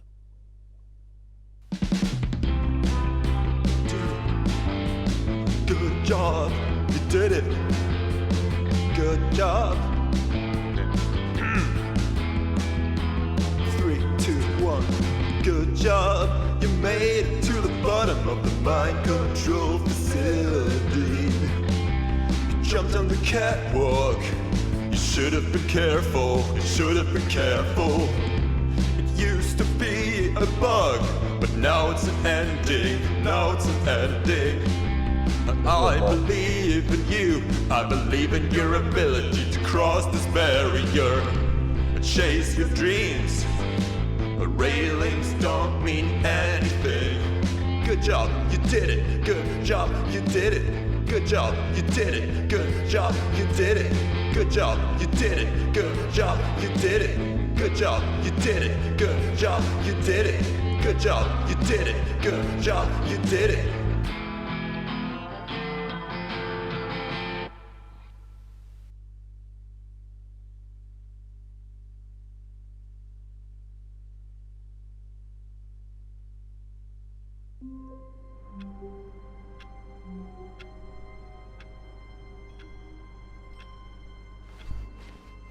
All of his co-workers were gone.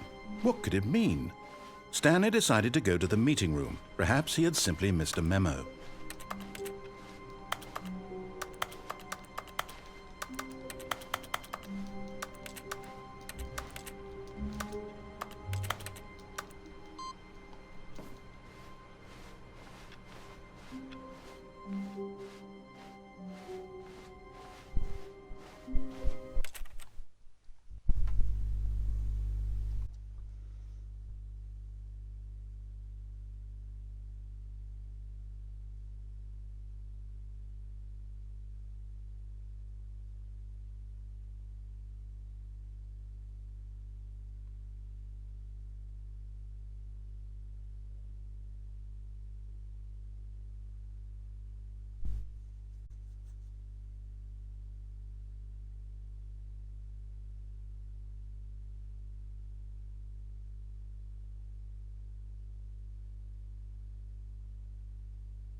When Stanley came to a set of 2 open doors, he entered the door on his left.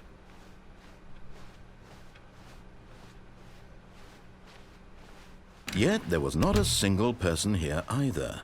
Feeling a wave of disbelief, Stanley decided to go up to his boss's office. Coming to a staircase, Stanley walked upstairs to his boss's office.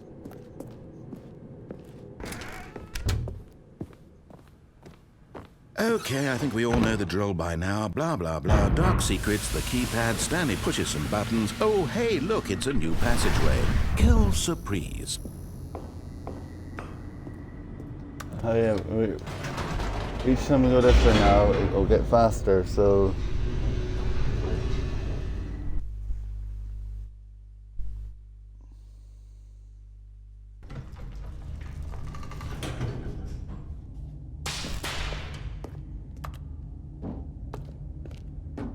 Stanley walked straight ahead through the large door that read Mind Control Facility.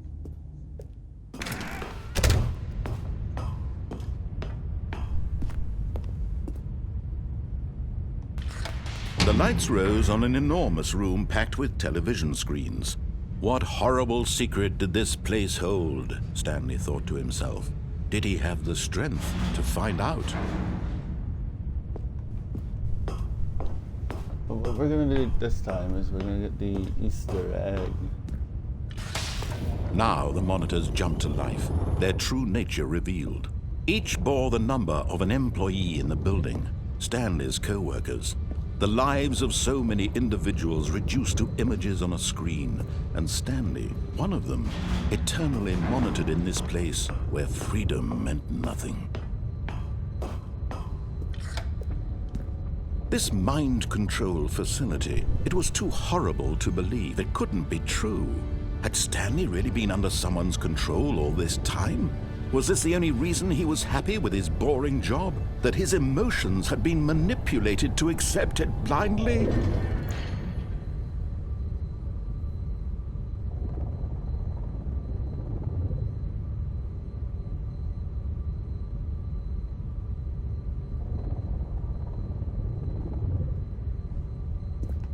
No.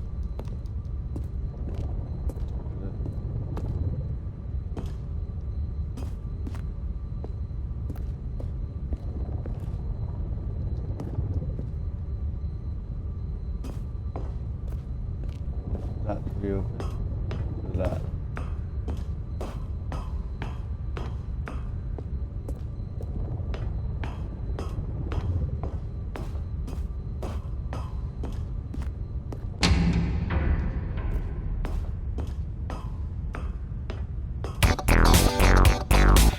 Oh yeah, it's still here.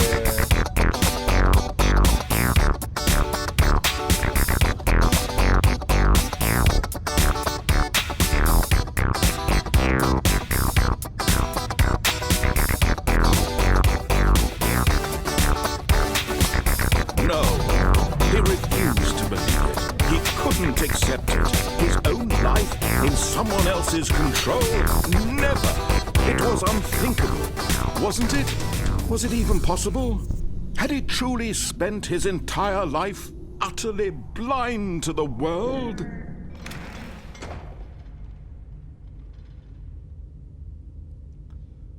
But here was the proof, the heart of the operation. Controls labeled with emotions, happy or sad or content, walking, eating, working, all of it monitored and commanded from this very place. And as the cold reality of his past began to sink in, Stanley decided that this machinery would never again exist. Oh, Stanley, you didn't just activate the controls, did you? After they kept you enslaved all these years, you go and you try to take control of the machine for yourself. Is that what you wanted? Control? Oh, Stanley, I applaud your effort, I really do. But you need to understand, there's only so much that machine can do. You were supposed to let it go, turn the controls off, and leave. If you want to throw my story off track, you're going to have to do much better than that. I'm afraid you don't have nearly the power you think you do. For example, and I believe you'll find this pertinent, Stanley suddenly realized he had just initiated the network's emergency detonation system. In the event that this machine is activated without proper DNA identification, nuclear detonators are said to explode, eliminating the entire complex. How long until detonation then? Let's say, 2 minutes. Ah, now this is making things a little more fun, isn't it, Stanley? It's your time to shine. You are the star. It's your story now. Shape it to your heart's desires. Oh, this is much better than what I had in mind. What a shame we have so little time left to enjoy it. Mere moments until the bomb goes off. But what precious moments each one of them is. More time to talk about you, about me, where we're going, what all this means. I barely know where to start. What's that? You'd like to know where your co-workers are?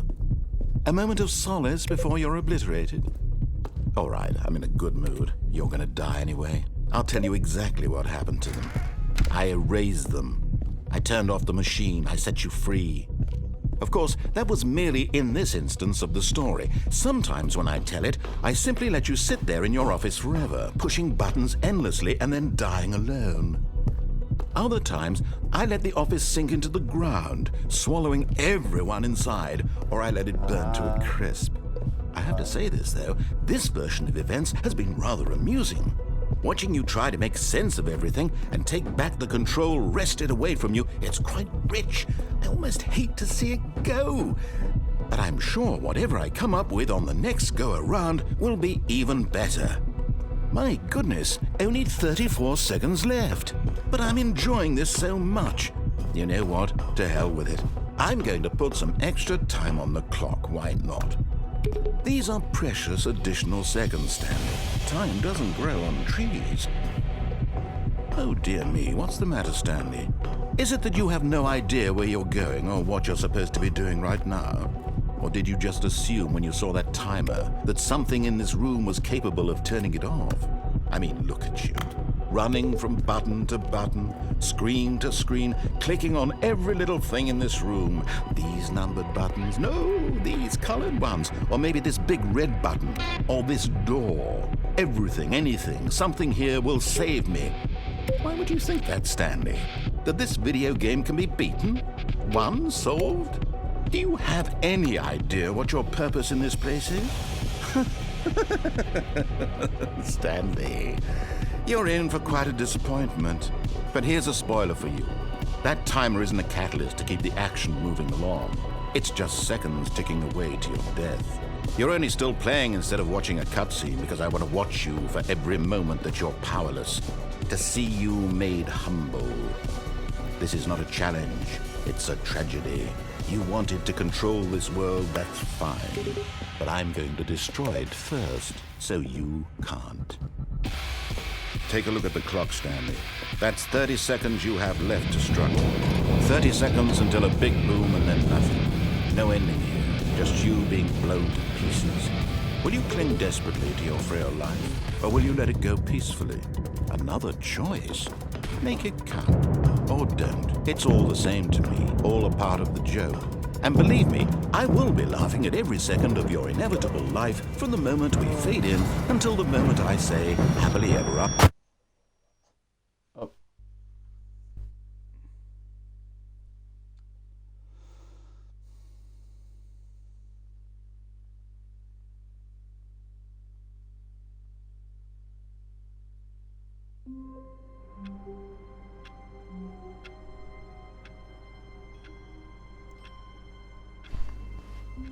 A soft wind blew outside and perhaps rain started, and if it did, it stopped shortly after. Stanley hoped that he would one day see weather. When Stanley came to a set of 2 open doors, he entered the door on his left.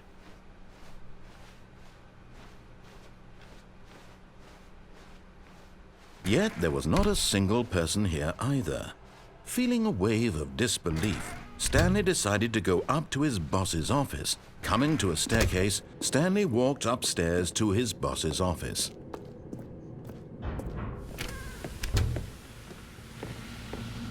Here's the door, just go.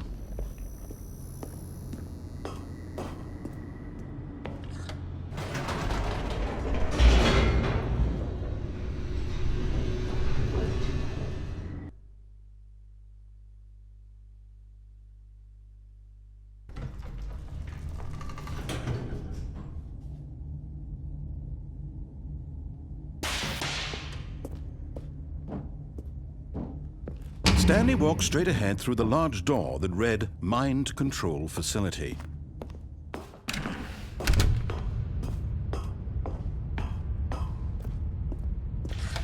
The lights rose on an enormous room packed with television screens. What horrible secret did this place hold? Stanley thought to himself. Did he have the strength to find out?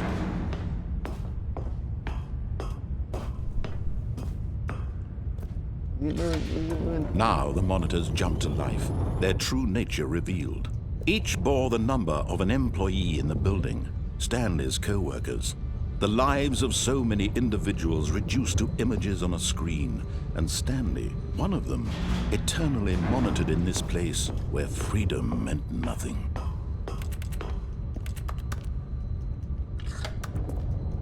This mind control facility, it was too horrible to believe. It couldn't be true. Had Stanley really been under someone's control all this time? Was this the only reason he was happy with his boring job? That his emotions had been manipulated to accept it blindly?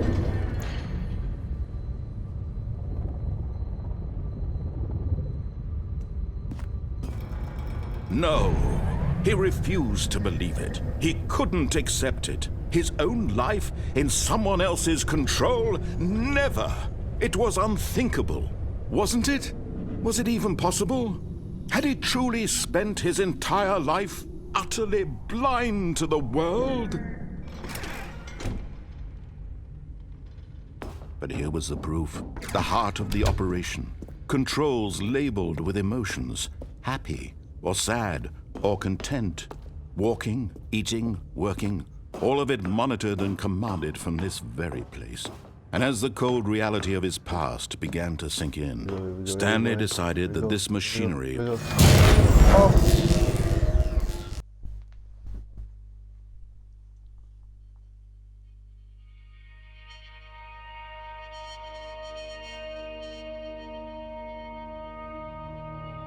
blackness, and a rising chill of uncertainty. Was it over? Yes! He had won! He had defeated the machine, unshackled himself from someone else's command. Freedom was mere moments away. And yet, even as the immense door slowly opened, Stanley reflected on how many puzzles still lay unsolved. Where had his co-workers gone? How had he been freed from the machine's grasp? What other mysteries did this strange building hold? But as sunlight streamed into the chamber, he realized none of this mattered to him, for it was not knowledge or even power that he had been seeking, but happiness. Perhaps his goal had not been to understand, but to let go. No longer would anyone tell him where to go, what to do, or how to feel. Whatever life he lives, it will be his. And that was all he needed to know. It was perhaps the only thing worth knowing. Stanley stepped through the open door. Stanley felt the cool breeze upon his skin, the feeling of liberation, the immense possibility of the new path before him. This was exactly the way, right now, that things were meant to happen. And Stanley was happy.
All of his co-workers were Let's gone. go for What some could more it endings. mean? Stanley decided to go to the meeting room. Perhaps he had simply missed a memo.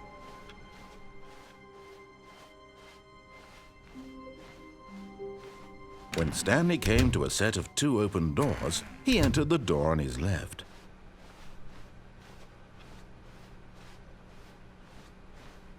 Yet there was not a single person here either. Feeling a wave of disbelief, Stanley decided to go up to his boss's office. Coming to a staircase, Stanley walked upstairs to his boss's office.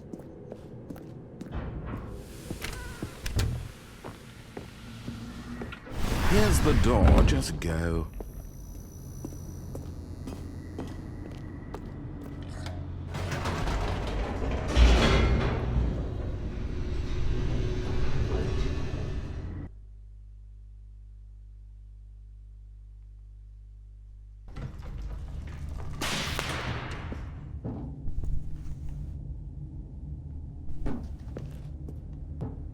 Straight ahead through the large door that read Mind Control Facility. Although this passageway had the word escape on it, the truth was that at the end of this hall, Stanley would meet his violent death. The door behind him was not shut. Stanley still had every opportunity to turn around and get back on track. At this point, Stanley was making a conscious, concerted effort to walk forward and willingly confront his death.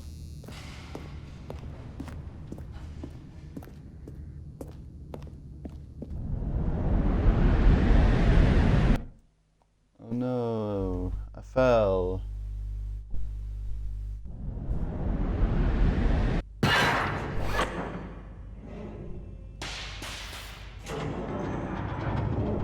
As the machine whirred into motion and Stanley was inched closer and closer to his demise, he reflected that his life had been of no consequence whatsoever. Stanley can't see the bigger picture. He doesn't know the real story, trapped forever in his narrow vision of what this world is. Perhaps his death was of no great loss, like plucking the eyeballs from a blind man. And so he resigned and willingly accepted this violent end to his brief and shallow life. Farewell, Stanley.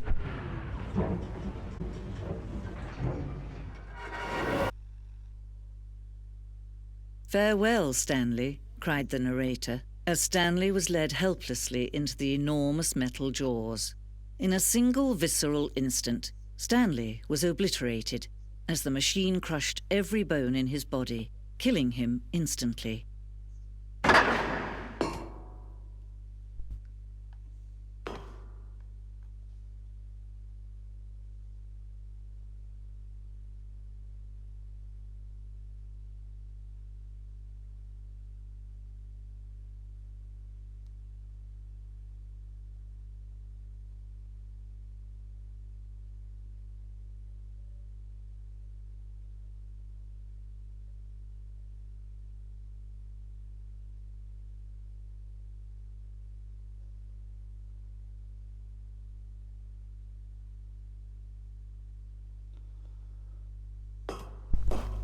Okay. And yet it would be just a few minutes before Stanley would restart the game, back in his office, live as ever. What exactly did the narrator think he was going to accomplish? When every path you can walk has been created for you long in advance, death becomes meaningless, making life the same. Do you see now? Do you see that Stanley was already dead from the moment he hit start?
Let's see. Stanley walked through the green door. Stanley pushed the orange lever.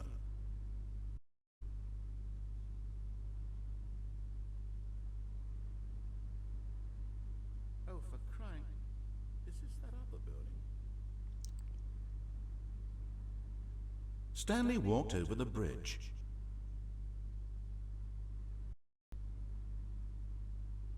Then he pushed the number 8.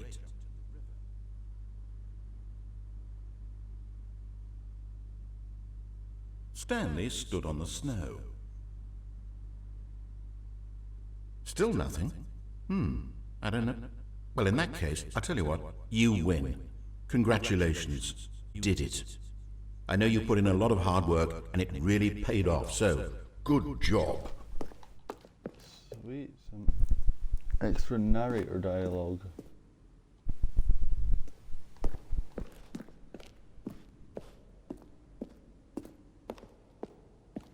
What else is there?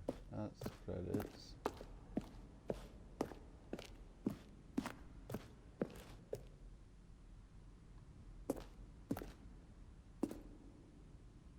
Internet's room.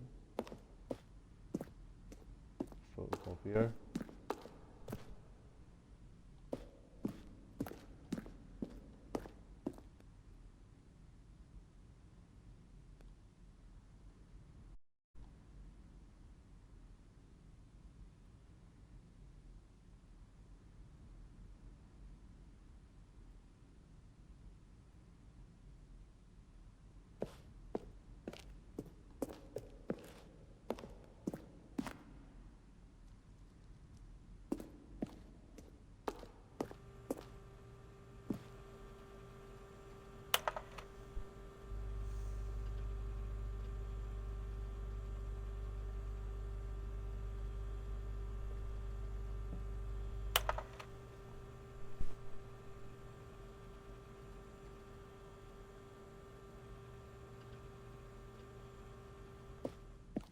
Nice.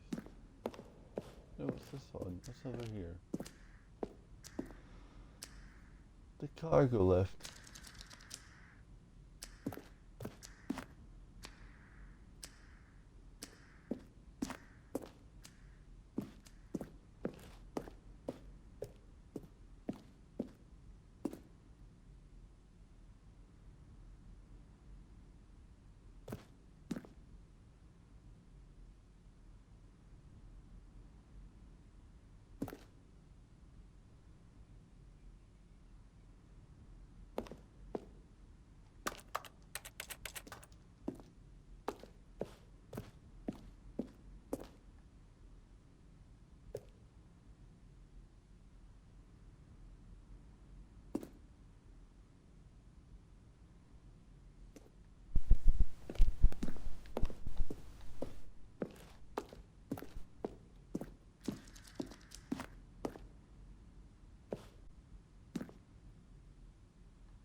Seen everything now.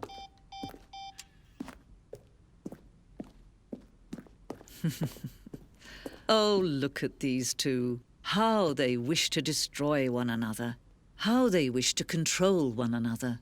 How they both wish to be free.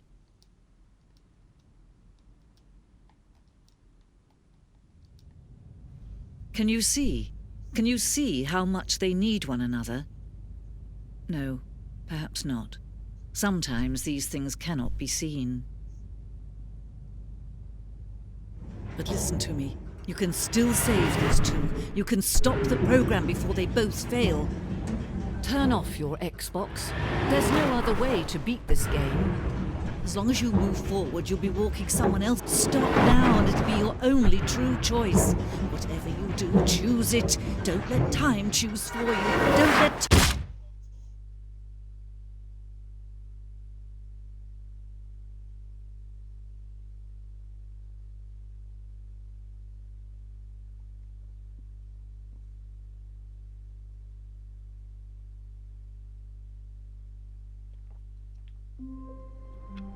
Oh, damn. All of his co-workers were gone. What could it mean? Stanley decided to go to the meeting room. Perhaps he had simply missed a memo.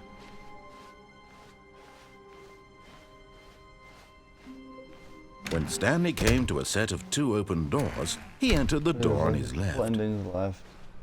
On, Yet there was left not a way. single person here either. Feeling a wave of disbelief, Stanley decided to go up. Stanley stepped into the broom closet, but there was nothing here, so he turned around and got back on track. Now we get all this dialogue.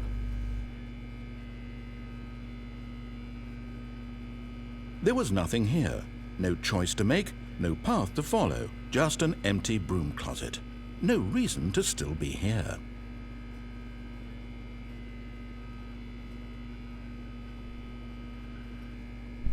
It was baffling that Stanley was still just sitting in the broom closet. He wasn't even doing anything.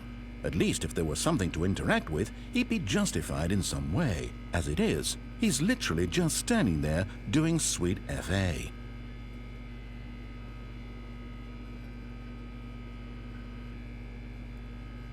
Are you really still in the broom closet? Standing around doing nothing? Why? Please offer me some explanation here. I'm genuinely confused.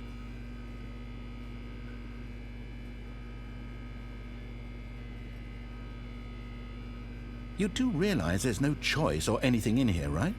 If I'd said Stanley walked past the broom closet, at least you would have had a reason for exploring it to find out. But it didn't even occur to me because literally this closet is of absolutely no significance to the story whatsoever. I never would have thought to mention it.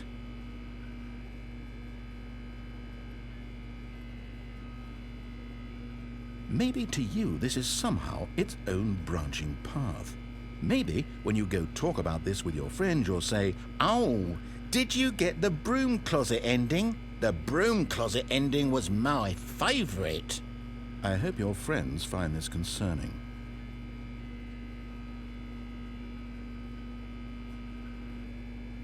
Stanley was fat and ugly and really stupid. He probably only got the job because of a family connection. That's how stupid he is. That or with drug money. Also, Stanley is addicted to drugs and hookers.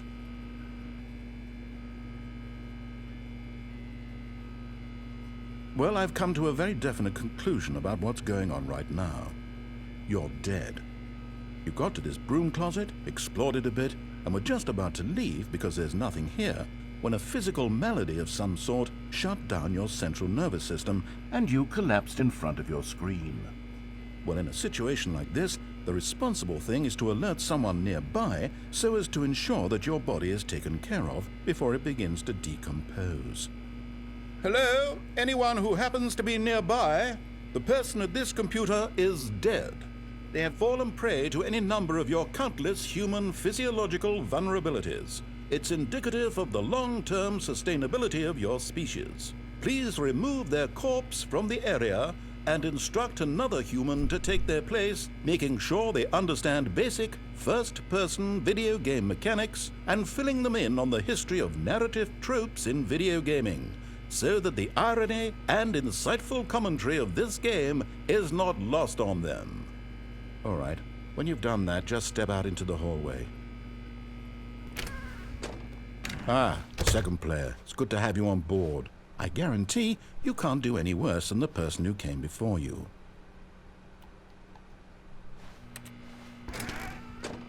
You too? Unbelievable. I'm at the mercy of an entire species of invalids. Perhaps there's a monkey nearby you can hand the controls to. A fish? Fungus? Look, you can hammer out the details. I'm not particularly picky. I'll just be waiting for when you're ready to pick up the story again.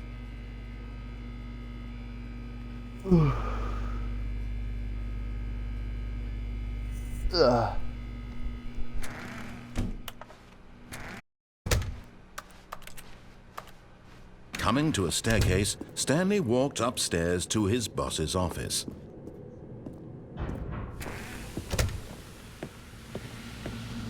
Here's the door, just go.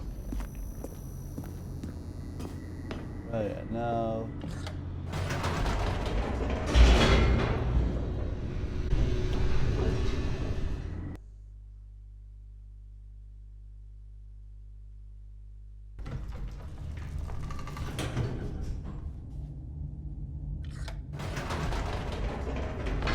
Whoops. Nope.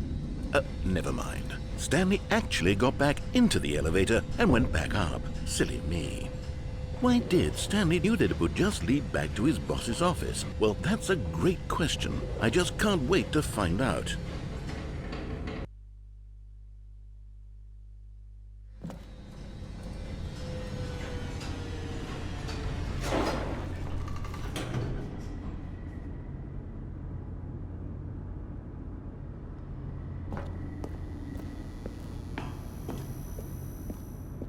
Here we are, Stanley. It's your boss's office. Exactly the way it was before you got onto the elevator. It's still just exactly what it is. What a decision you've made to come up here and look at the office again. This has fleshed out the plot of the story in new and fascinating ways I could have never anticipated. It's that keen eye for storytelling that you have, an incisive rapid fire of critical plot points, one after the other, weaving a rich tapestry of uncompromising narrative. Wow! I'm bolted to the edge of my seat.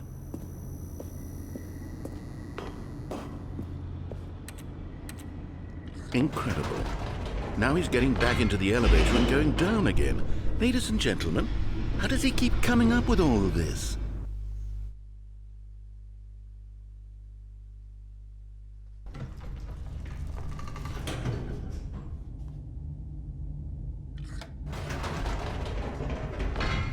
Did you think we were going to go forward down the spooky corridor? No. It's time once again to go back up in the elevator. I can't even begin to grapple with what might be up there. Is it the boss's office again? Or what if it's the boss's office this time? The suspense is killing me.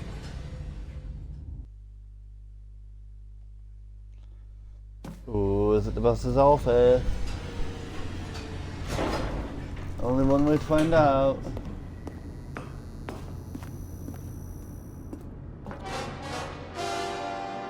Oh my God. It's the boss's office. Oh my God. This absolutely changes everything for me. Give me a time out here for a minute while I process this.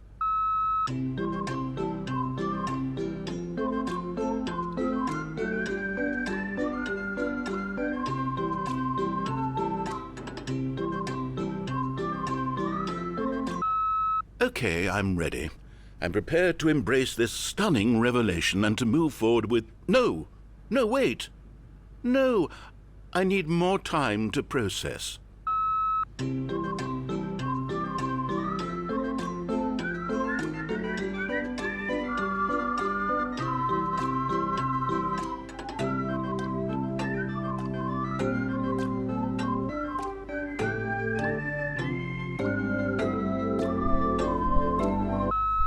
All right.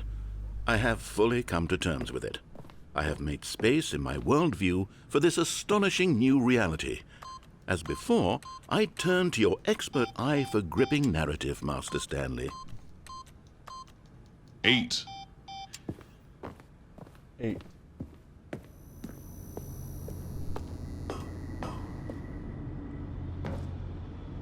Of course. Going back down in the elevator. How did I not anticipate it? I mean, sure, now it's obvious, but you have to understand that 30 seconds ago, this kind of thing had never been attempted before. I had no frame of reference to even anticipate it. That's just how revelatory Stanley's decision-making is a breath of fresh air in a landscape of storytelling that has grown stale and repetitive.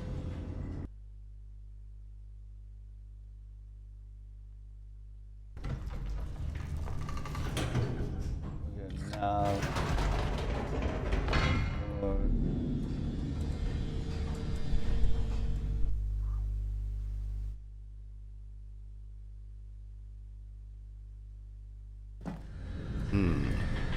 You know what? I've just thought of something. Hold on, let's stop for a moment. Don't you realize?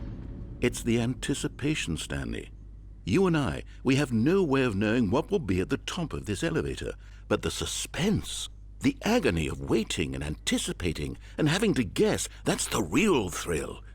Oh, I simply don't want to let that feeling go. It's so precious, so fleeting. Why don't we take this elevator ride nice and slow? There we go. Isn't this so much more exciting? You know, Stanley, it seems like nowadays the only thing that audiences want is to be shocked as loudly and frequently as possible. They want big, explosive moments flung right in their faces from the very moment that things get started. But where's the tension? Where's the trust in the audience? Slow and nuanced appreciation for the story, the characters. Why aren't we given time to imagine the surprises? To have to think and to anticipate and then to marvel at the eventual reveal. This is storytelling, Stanley. What you and I are doing right now. This is the most exciting narrative to be developed in years.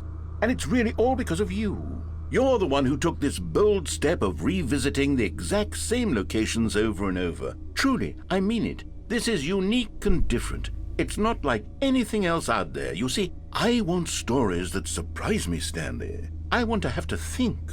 I want to be engaged and not pandered to. We're being fed such unimaginative drivel all the time, and we all know it, which is why we're so starved for content that makes us feel sharp and vital and alive. That's why people like you so much, Stanley. Because you're not afraid to spit in the face of tradition. You're a role model, you know? People look up to you. Which is why, though I didn't know when to spring this on you, but, well, I've gathered a little press conference for you, so that you can talk about your work and your storytelling and your life. Yes, I know you're not much for the public eye, but I thought it would especially mean a lot to the people who have been following you from the beginning. They really look up to you, Stanley. I don't know if you realize the impact you have on them. This is the kind of gesture that might leave a tremendous impact on them for the better. Oh good, we're here. Oh, we're doing press conference ending. Okay, the room where we're holding the press conference should be just around the corner here somewhere.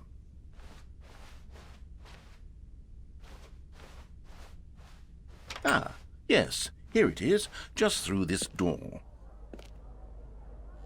All right, are you ready? I've told them you're going to speak a little bit about the nature of surprise in storytelling and what it means to craft a truly unpredictable narrative. Oh, don't worry, you'll do great. Just be yourself and speak from the heart. I'm really proud of you, Stanley. Okay, it looks like they're ready for you. Go get 'em.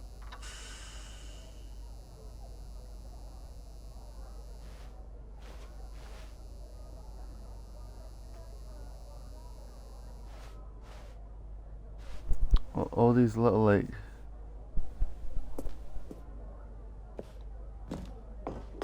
nuances.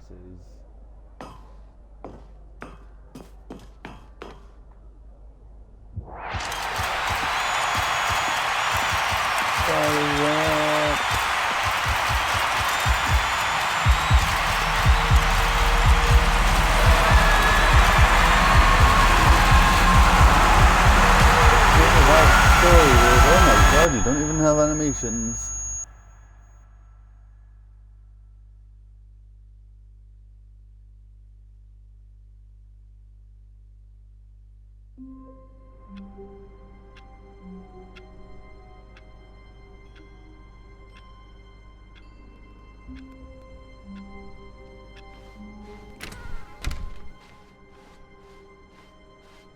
When Stanley came to a set of 2 open doors, he entered the door on his left. I Speedrun corridor.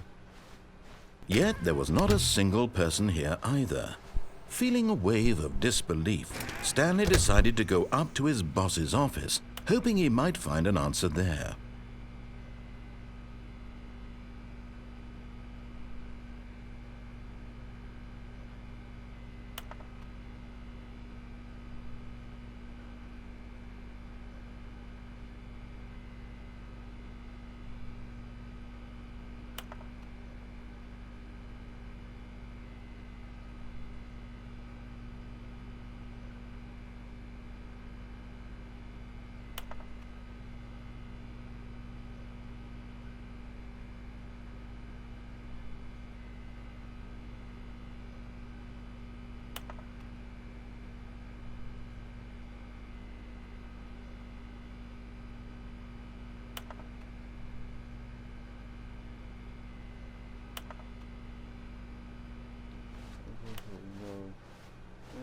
Coming to a staircase, Stanley walked upstairs to his boss's office.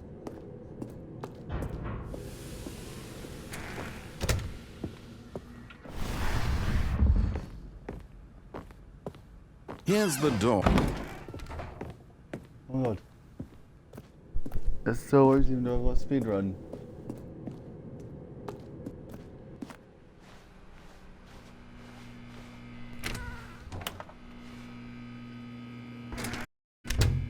Now no one can interrupt me in the broom closet.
I'm pretty sure that's not meant to be there.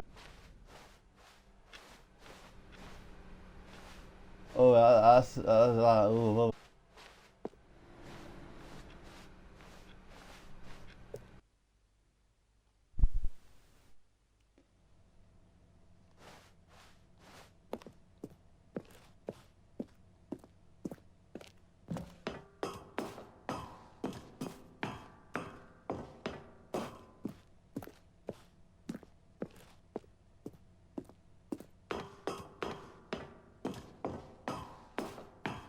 That's the last one for going upstairs. So now it's just the downstairs and then it's the right door.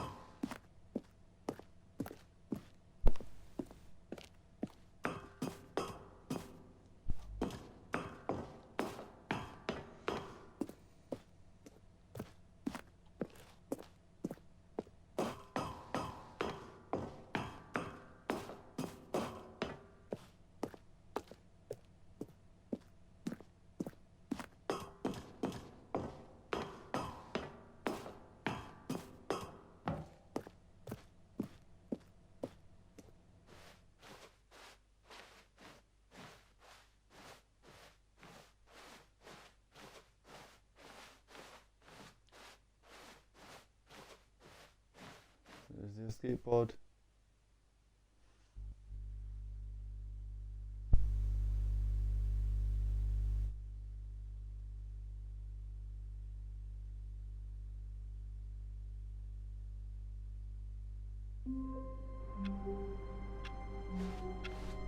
How long was I sitting there? Stanley wondered to himself.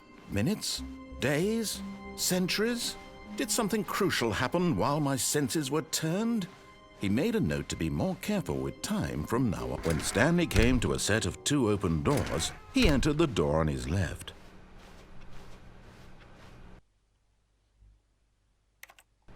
Damn, it's 8 minutes past 1. Yet there was not a single person here either. Feeling a wave of disbelief, Stanley decided to go up to his boss's office. Oh no, no, not again. I won't be part of this. I'm not going to encourage, not going to say anything at all. I'm just going to be patient and wait for you to finish whatever it is you enjoy doing so much in this room. Please take your time.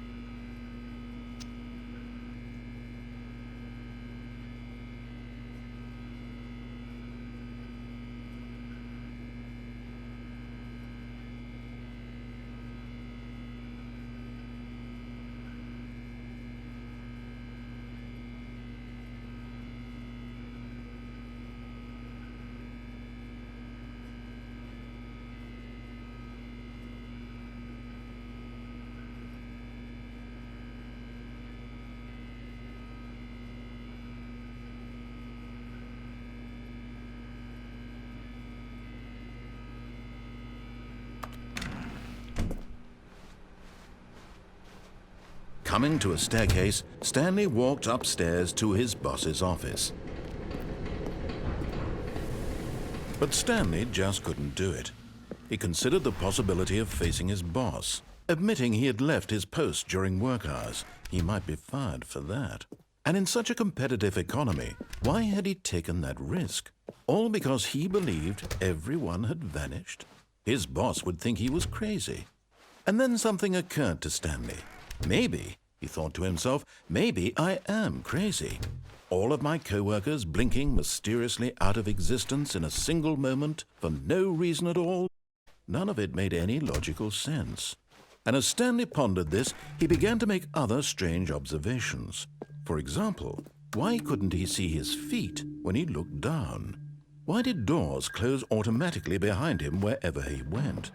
And for that matter, these rooms were starting to look pretty familiar. Were they simply repeating? No, Stanley said to himself, this is all too strange. This can't be real. And at last, he came to the conclusion that had been on the tip of his tongue. He just hadn't found the words for it. I'm dreaming, he yelled. This is all a dream. Oh, what a relief Stanley felt to have finally found an answer, an explanation. His co-workers weren't actually gone. He wasn't going to lose his job. He wasn't crazy after all. And he thought to himself, I suppose I'll wake up soon. I'll have to go back to my boring real-life job pushing buttons. I may as well enjoy this while I'm still lucid. So, he imagined himself flying and began to gently float above the ground. Then he imagined himself soaring through space on a magical starfield, and it too appeared. It was so much fun, and Stanley marveled that he had still not woken up. How was he remaining so lucid? And then perhaps the strangest question of them all entered Stanley's head. One he was amazed he hadn't asked himself sooner. Why is there a voice in my head dictating everything that I'm doing and thinking? Now the voice was describing itself being considered by Stanley, who found it particularly strange. I'm dreaming about a voice describing me, thinking about how it's describing my thoughts, he thought. And while he thought it all very odd and wondered if this voice spoke to all people in their dreams, the truth was that, of course, this was not a dream. How could it be? Was Stanley simply deceiving himself, believing that if he's asleep, he doesn't have to take responsibility for himself? Stanley is as awake right now as he's ever been in his life. Now, hearing the voice speak these words was quite a shock to Stanley. After all, he knew for certain, beyond a doubt, that this was in fact a dream. Did the voice not see him float and make the magical stars just a moment? Would the voice explain all that? This voice was a part of himself too. Surely, if he could just... He would prove it. He would prove that he was in control, that this was a dream.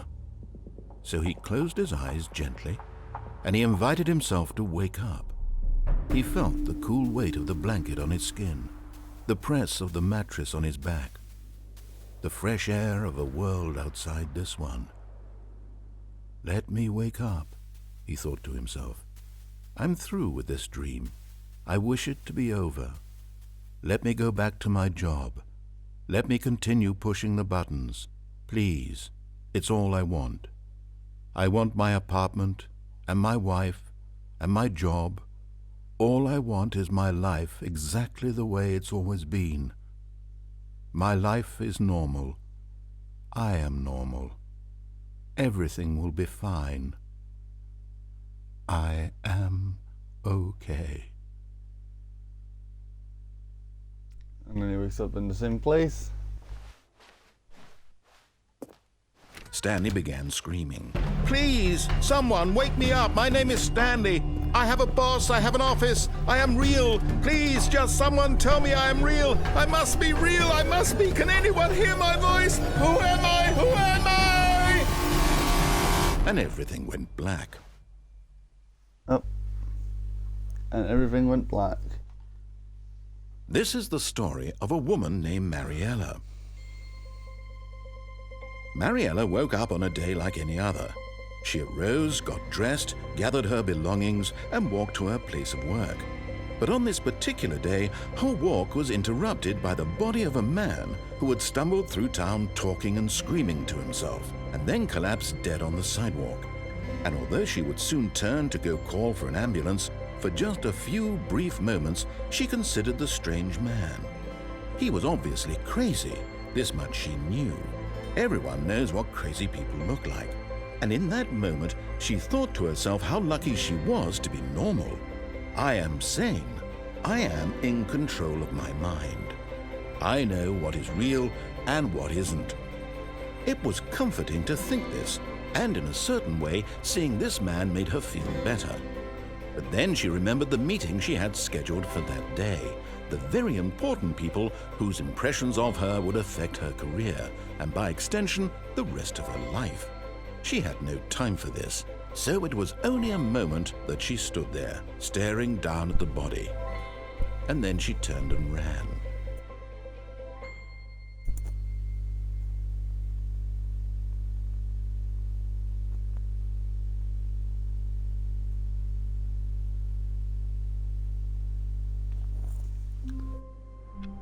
I believe that's all the left endings. How wonderful. Stanley was alone.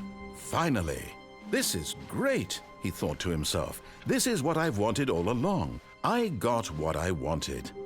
Not now. Not yet.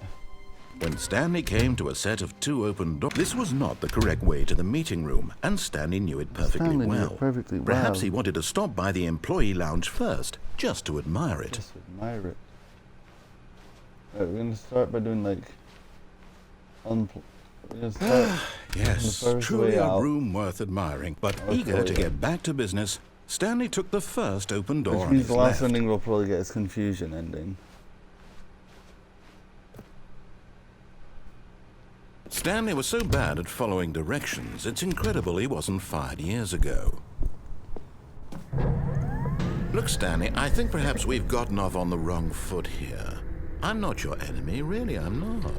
I realize that investing your trust in someone else can be difficult, but the fact is that the story has been about nothing but you all this time. There's someone you've been neglecting, Stanley. Someone you've forgotten about. Please, stop trying to make every decision by yourself. Now, I'm not asking for me, I'm asking for her. This is it, Stanley. Your chance to redeem yourself, to put your work aside, to let her back into your life. She's been waiting. That's her, Stanley. You need to be the one to do this, to reach out to her. If you can truly play... Oh, no, you can't... Did you just unplug the phone? No, that wasn't supposed to be a choice. How did you do that? You actually chose incorrectly? I didn't even know that was possible. Let me double check. No, it's definitely here, clear as day. Stanley picks up the phone. He's taken to his apartment where he finds his wife, and the two pledge themselves to one another. Music comes in, fade to white, roll credits. Not picking up the phone is actually somehow an incorrect course of action. How is that even possible? None of these decisions were supposed to mean anything. I don't understand. How on earth are you making meaningful choices? What did you... Wait a second. Did I just see... No, that's not possible. I can't believe it. How had I not noticed it sooner? You're not Stanley. You're a real person. I can't believe I was so mistaken. This is why you've been able to make correct and incorrect choices, and to think I've been letting you run around in this game for so long. If you'd made any more wrong choices, you might have negated it entirely. It's as though you completely ignored even the most basic safety protocol for real-world decision-making. Or did you not grasp the severity of the situation? Well, I won't have that kind of risk on my watch. I'm going to stop the game for a moment so we can educate you properly on safe decision-making in the real world. Please observe this helpful instructional video. Choice. It's the best part of being a real person. But if used incorrectly, can also be the most dangerous. For example, in this scenario, a hypothetical real person named Rupert has a choice. He could invent a machine that eliminates food shortages across the world to make life better for all people. Or he could spend years of hard work forgetting how to read. Which choice would you make? Remember that unlike here, the real world makes at no time should you make a choice that does not conform to rational logic. If you find yourself speaking with a person who does not make sense, in all likelihood, that person is not real. Allow the person to finish their thought, then provide an excuse why you cannot continue talking. Turn to a partner and practice saying, "My goodness, is it 4:30? I'm supposed to be having a back sack and crack." My goodness, is it 4:30? I'm supposed to be having a smack and crack. Excellent. Making choices on a regular basis is the best part to a healthy decision-making process. Most professionals recommend making at least 8 choices per day. Do you make more than 8? Less? And finally, if you begin to wonder if your choices are actually meaningful and whether you'll ever make a significant contribution to the world, just remember that in the vast infiniteness of space, your thoughts and problems are materially insignificant, and the feeling should subside. At this time, your instructor will guide you in an exercise to test and reinforce the material covered in this video. Welcome back. You may have noticed that this room has begun to deteriorate as a result of narrative contradiction. But not to worry. Now that you're properly informed on good decision-making, we're going to revisit a choice you made just a few minutes ago and see what the correct thing to do would have been. This way, please.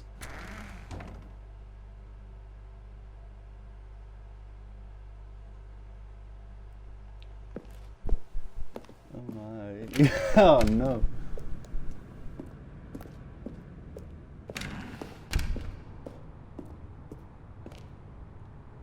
No, I could glitch everything and just do it down. But I'm not going to because... Now that we know your choices are meaningful, we can't have you jumping off the platform and dying.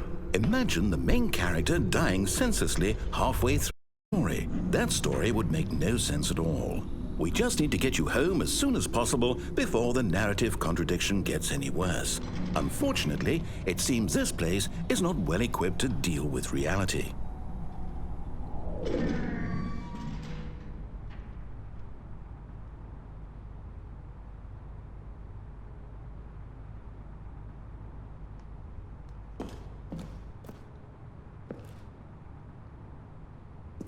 Oh, I almost did it.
almost there. You'll take the door on the left, back to the correct ending, the story will have resolution once again, and you'll be home free in the real world.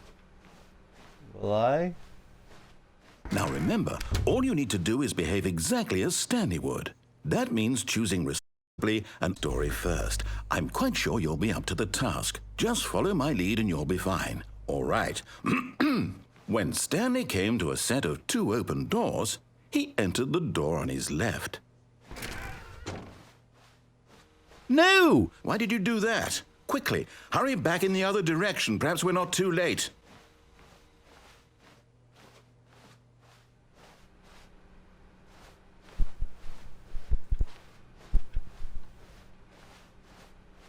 Oh, it's ruined. I can't believe, after everything we talked about, that my story, you've destroyed my work. Why? For what? What did you get out of that? What did you think was so special about seeing the game undone, left here like so much garbage? It's worthless now. And what am I supposed to do? Even if there were a way to continue, would it be worth it? To know that my story is now incorrect? How can I go back to that?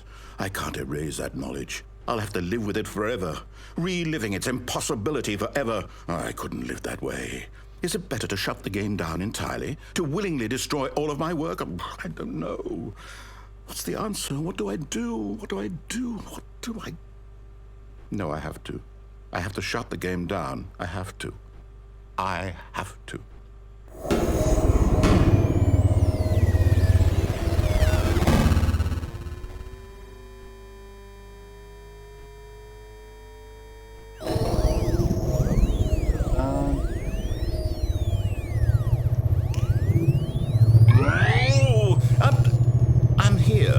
I'm still here in this pile of rubbish, with you, who thought you were so clever. Now look where we are. My entire game is destroyed. It was the only thing in the world that was mine, and you've run it into the ground. What, did you think that would be funny? You just had to see? Didn't I impress upon you how important it was to be like Stanley? He actually knows how to do what I tell him to. He understands that if I say to do something, there's a damn good reason for it. That thought hadn't even occurred to you, had it? That there's a world outside of you? You're a child. Oh, Dory. If you'd just gone through the door on the left, you would have seen it. There was a whole underground facility. You would have destroyed it and been victorious. It would have been so perfect. I worked so hard on it. I tried so hard to make... behave exactly as Stanley would. That means choosing responsibly and always putting the story first. I'm quite sure you'll be up to the task. Just follow my lead and you'll be fine. All right. When Stanley came to a set of 2 open doors, he entered the door on his left.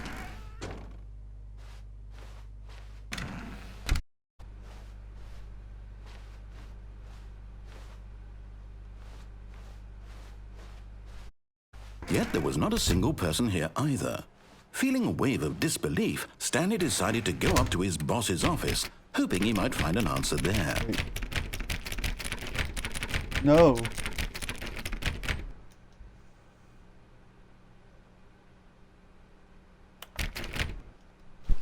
Why can't I go into the broom closet ending? Coming to a staircase, Stanley walked upstairs to his boss's office.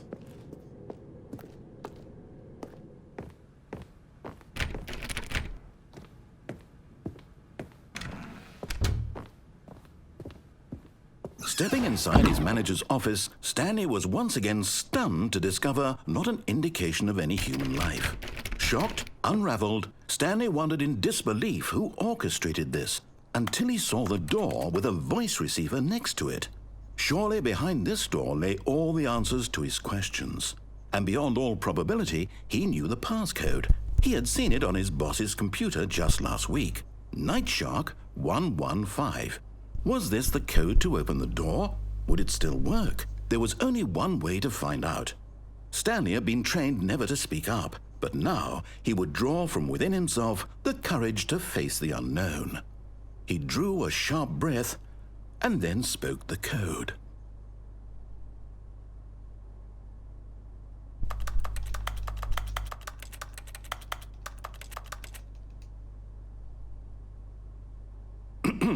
Stanley spoke the code. Night Shark 115. He spoke it into the receiver, right there on the wall.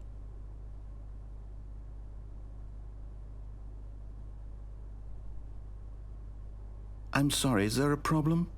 You didn't mishear me, did you? Please speak the code into the receiver. Otherwise, we can't get on with the story. This is a crucial step.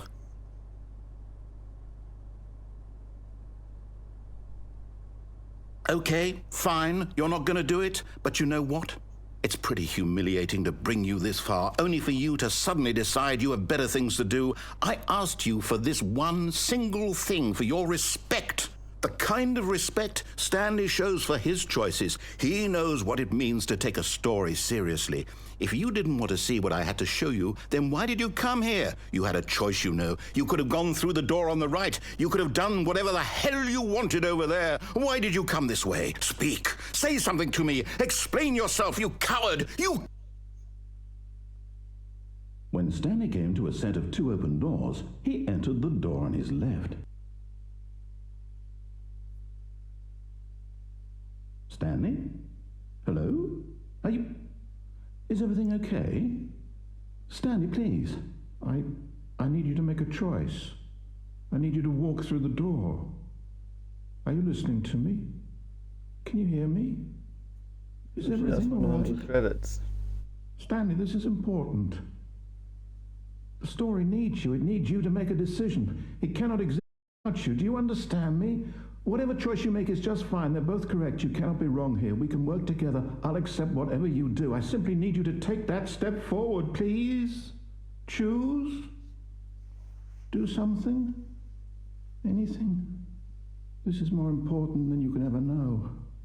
I need this. The story needs it. So, you hear me? Are you there? Are you listening to this? Stanley, are you there? Okay. It's okay, I can wait. You need time to decide. Time to make sure your choice is correct. That is the best choice. That's all right. I'll wait for you to decide what's the right thing to do. Take as much time as you need.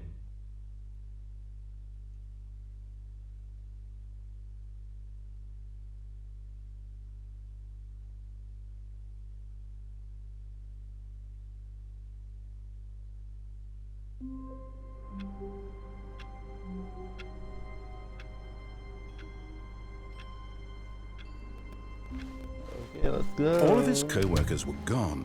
What could it mean? Stanley decided to go to the meeting room. Perhaps he had simply missed a memo. Not yet. When Stanley came to a set of 2 open doors, this was not the correct way to the meeting room, and Stanley knew it perfectly well. Perhaps he wanted to stop by the employee lounge first, just to admire it. Wow, yes, this room. But eager to get back to business, Stanley took the first open door on his left. Stanley was so bad at following directions, it's incredible he wasn't fired years ago. Look, Stanley, I think perhaps we've gotten off on the wrong foot here. I'm not your enemy, really, I'm not. I realize that investing your trust in someone else can be difficult, but the fact is that the story has been about nothing but you all this time. There's someone you've been neglecting, Stanley. Someone you've forgotten about. Please, stop trying to make every decision by yourself. Now, I'm not asking for me, I'm asking for her.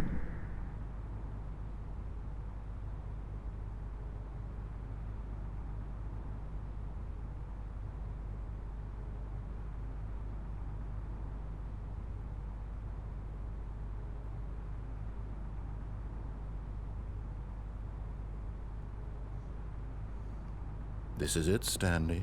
Your chance to redeem yourself, to put your work aside. Let her back into your life. She's been waiting. That's her, Stanley. You need to be the one to do this, to reach out to her. If you can truly place your faith in another, then pick up the phone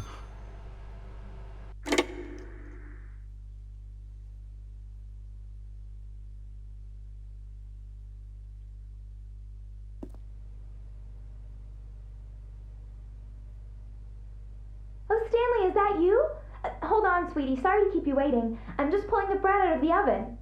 All right. Okay, there we go. All right, now, I want you to come in and tell me all about your day. Gotcha! Oh, come on. Did you actually think you had a loving wife who'd want to commit their life to you? I'm trying to make a point here, Stanley.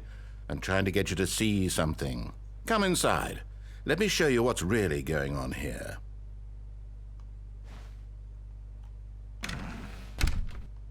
This is a very sad story about the death of a man named Stanley. Stanley is quite a boring fellow. He has a job that demands nothing of him, and every button that he pushes is a reminder of the inconsequential nature of his existence. Look at him there, pushing buttons, doing exactly what he's told to do. Now he's pushing a button. Now he's eating lunch. Now he's going home. Now he's coming back to work. One might even feel sorry for him, except that he's chosen this life. But in his mind, in his mind he can go on fantastic adventures. From behind his desk, Stanley dreamed of wild expeditions into the unknown, fantastic discoveries of new lands. It was wonderful, and each day that he returned to work was a reminder that none of it would ever happen to him. And so he began to fantasize about his own job. First, he imagined that one day while at work, he stepped up from his desk to realize that all of his co-workers, his boss, everyone in the building had suddenly vanished off the face of the earth. The thought excited him terribly. So he went further. He imagined that he came to 2 open doors and that he could go through either. At last, choice. It barely even mattered what lay behind each door. The mere thought that his decisions would mean something was almost too wonderful to behold. As he wandered through this fantasy world, he began to fill it with many possible paths and destinations. Down one path lay an enormous round room with monitors and mind controls. And down another was a yellow line that weaved in many directions. And down another was a game with a baby. And he called it the Stanley Parable. It was such a wonderful fantasy, and so in his head he relived it again, and then again, and again, over and over, wishing beyond hope that it would never end, that he might always feel this free. Surely there's an answer down some new path, mustn't there be? Perhaps if he played just one more time. But there is no answer. How could there possibly be? In reality, all he's doing is pushing the same buttons he always has. Nothing has changed. The longer he spends here, the more invested he gets, the more he forgets which life is the real one.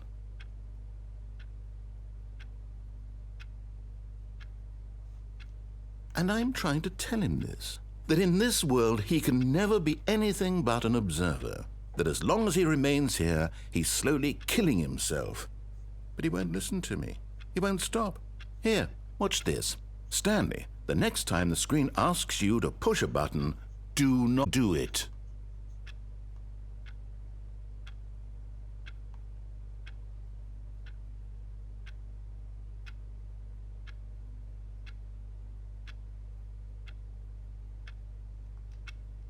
You see?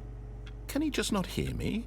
How can I tell him in a way that he'll understand that every second he remains here, he's electing to kill himself? How can I get him to see what I see? How can I make him look at himself? I suppose I can't, not in the way I want him to. But I don't make the rules. I simply play to my intended purpose, the same as Stanley. We're not so different, I suppose. I'll try once more to convey all this to him. I'm compelled to. I must. Perhaps, well, maybe this time he'll see. Maybe this time. And I tried again, and Stanley pushed a button. And I tried again, and Stanley pushed a button. And I tried.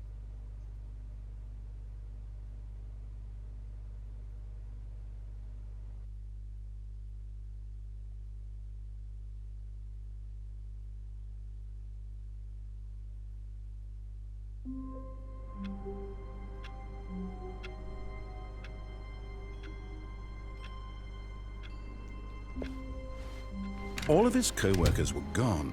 What could it mean? Stanley decided to go to the meeting room. Perhaps he had simply missed a memo.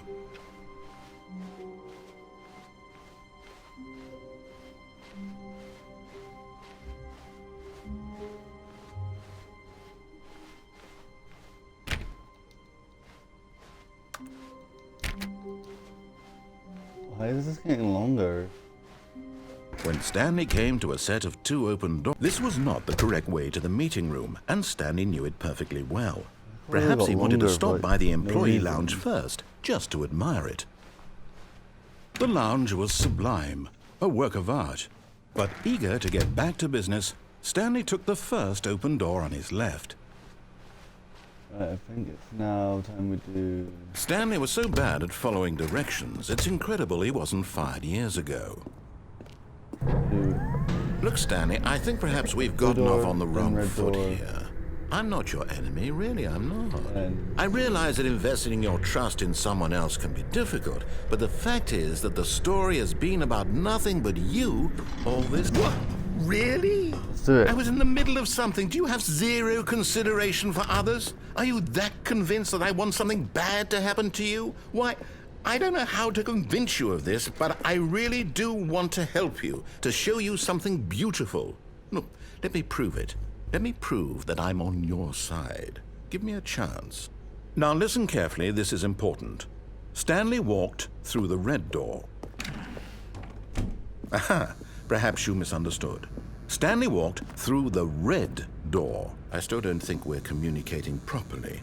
Stanley walked... All right, fine, go ahead, Stanley. You want to know so badly what's out there? You want to find out what lies at the end of this road you've chosen? Well, don't let me stop you. You see? There's nothing here. I haven't even finished building this section of the map, because you were never supposed to be here in the first place. Broken rooms, exposed developer textures. Is this what you had wanted? Was it worth ruining the entire story I had written out specifically for you? Do you not think I put a lot of time into that? Because I did. And in the end, it was all for nothing, because this is what you wanted to see. Help me here, Stanley. Help elucidate these strange and unknowable desires of yours. What would have made this game better? What did you want to see? Vehicles? Skill trees? Work with me. You've given me absolutely nothing so far. Tell you what, let me take a stab in the dark at a new design, and you can give me some feedback. There we go. A third option. This already feels leaps ahead of where we were before. Go ahead, Stanley. Take it for a spin.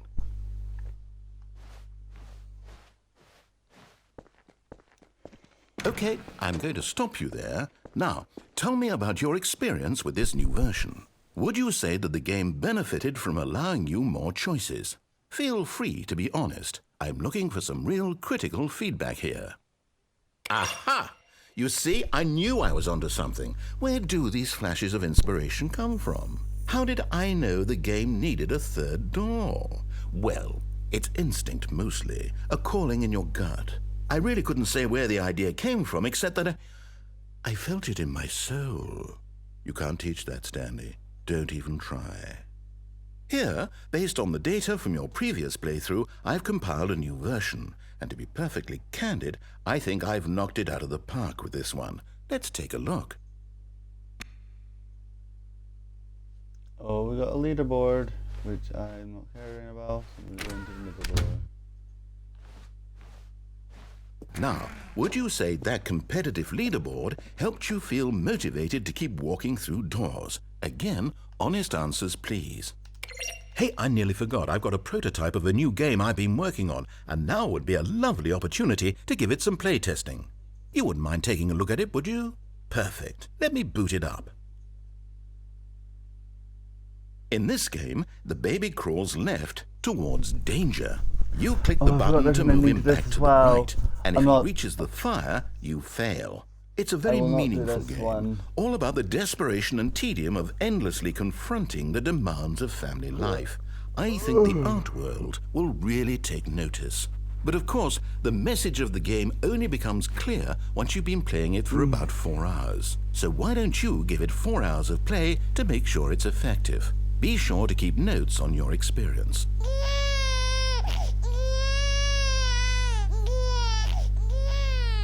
You heartless bastard. Did you do it because you hate babies or purely to spite me?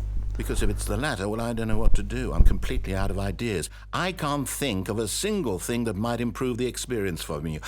I'm not even going to try. I'm out, I'm done. It's over. Thank you for playing. Your input was extremely valuable. Oh, hey, since my game was so awful, why don't we play someone else's game, just to ease the pain? Let's see. What do we have here?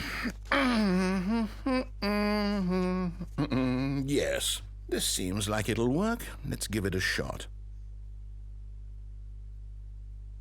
Oh.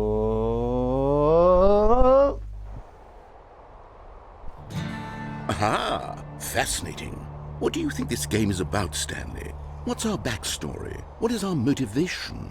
Well, it seems obvious to me that you are meant to play as a creepy man spying on innocent civilians below you from up high in your creep tower, perhaps for some sort of twisted erotic purpose. Yes, that must be it. What a fascinating venture into the experience of total mental depravity. So far, I love everything about this game, Stanley. And it seems there's even more. Come outward and see what else is out there.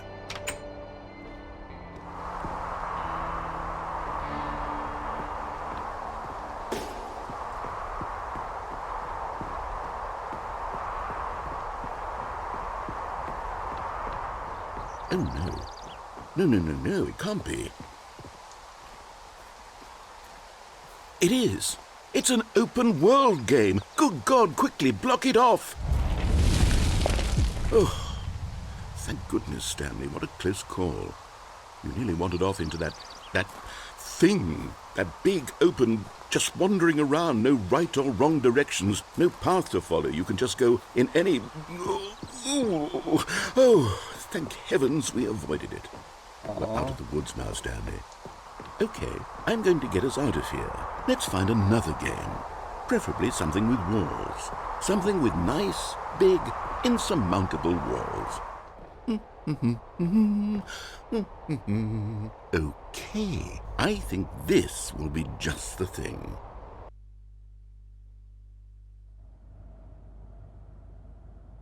Wonderful. See, this is exactly what I had in mind. Just a nice big box for you to run around in. There isn't any possibility that you could get lost here. Now this is game design. Stanley, if you manage to get lost in this game, I will be phenomenally impressed. Okay, so what exactly do we do here? Let's see. There are lots of cars here in the back, but obviously there's no racetrack. Okay, I'm seeing that there's a ball of some kind back here. Is this game sports ball? Stanley, I think it's sports ball. Oh, what fun.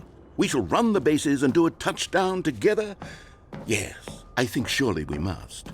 Okay, Stanley, here's the ball. Have fun.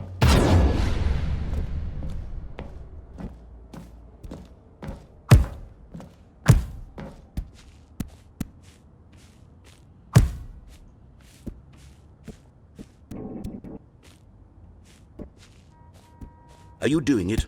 Are you winning? Is this fun? Is it better than my miserable little story that I worked so hard on?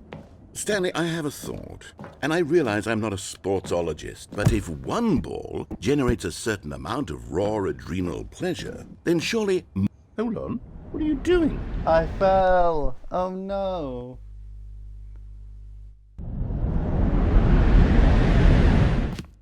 Stanley, don't do that. I can't follow you there. I can't help you. How will you write a story without me? You can't do it. You know that. Stanley, come back. We still have so much...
I wonder what he found. If what he wanted was to be the leading man in his own story, well, perhaps he's gotten it, down in wherever he is right now. I wonder if he's happy with his choice, and if he's learned the heavy cost that comes with it. He'll understand soon what I was trying to tell him. He needs me. Someone who will wrap everything up at the end, to make sense out of the chaos and the fear and the confusion. That's who I am. That is what I mean to this world. Oh, yes. Yes, I'll be back. There's no other way. Once this ends, after it all comes to a close, then I'll be back. The end will be here soon. Very soon. I can wait.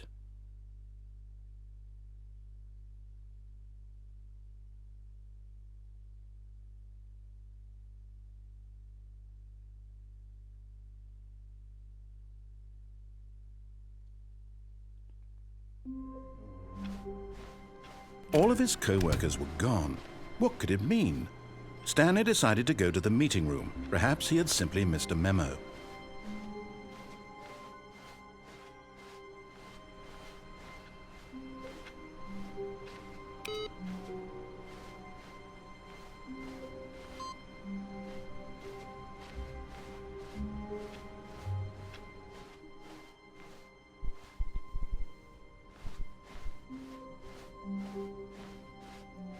Again, I've got long corridor.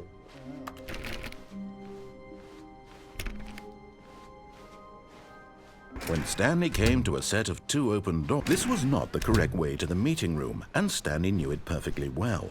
Perhaps he wanted to stop by the employee lounge first, just to admire it. Standing now in this incredible room, Stanley for the first, but eager to get back to business, Stanley took the first open door on his left. Not bad. Stanley was so bad at following directions, it's incredible he wasn't fired years ago. Look, Stanley, I think perhaps we've gotten off on the wrong foot here. I'm not your enemy, really, I'm not. I realize that investing your trust in someone else can be difficult, but the fact is that the story has been about nothing but you all this time. There's someone you've been neglecting, Stanley. Someone you've forgotten about. Please, stop trying to make every decision by yourself. Now, I'm not asking for me. What? Really?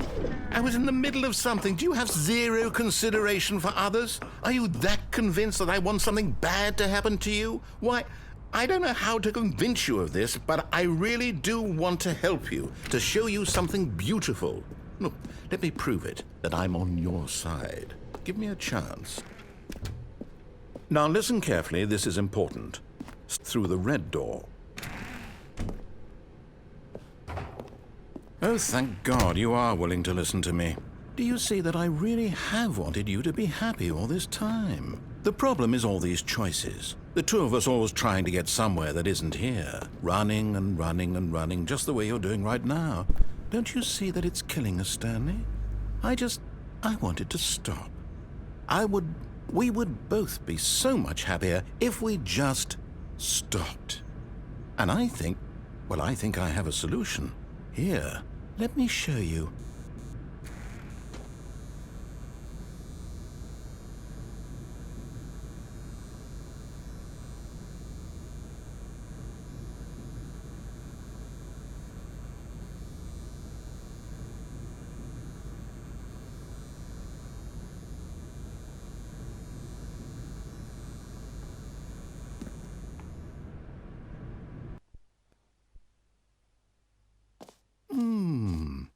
What do we want?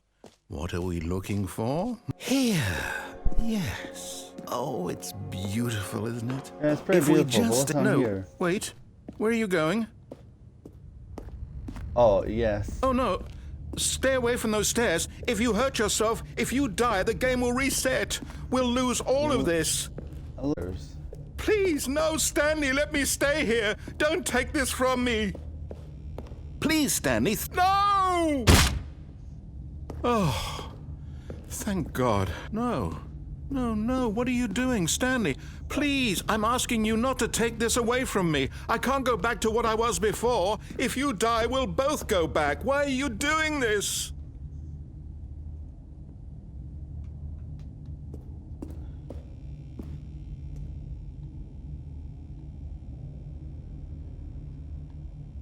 Catch me. Stanley, let's go back to the other room.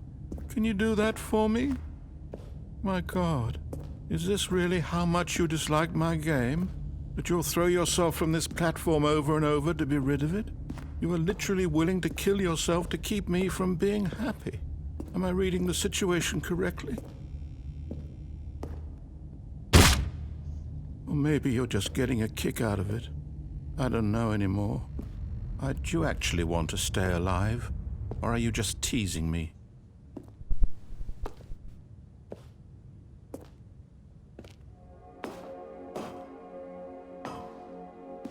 I wanted us to be happy here, Stanley. I really did.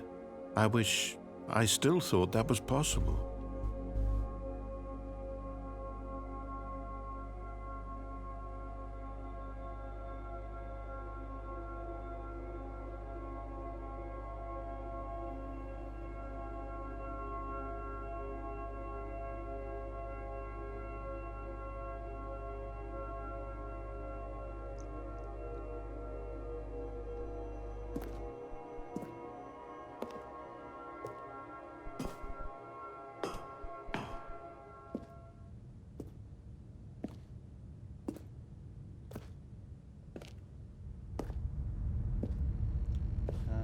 Keep walking.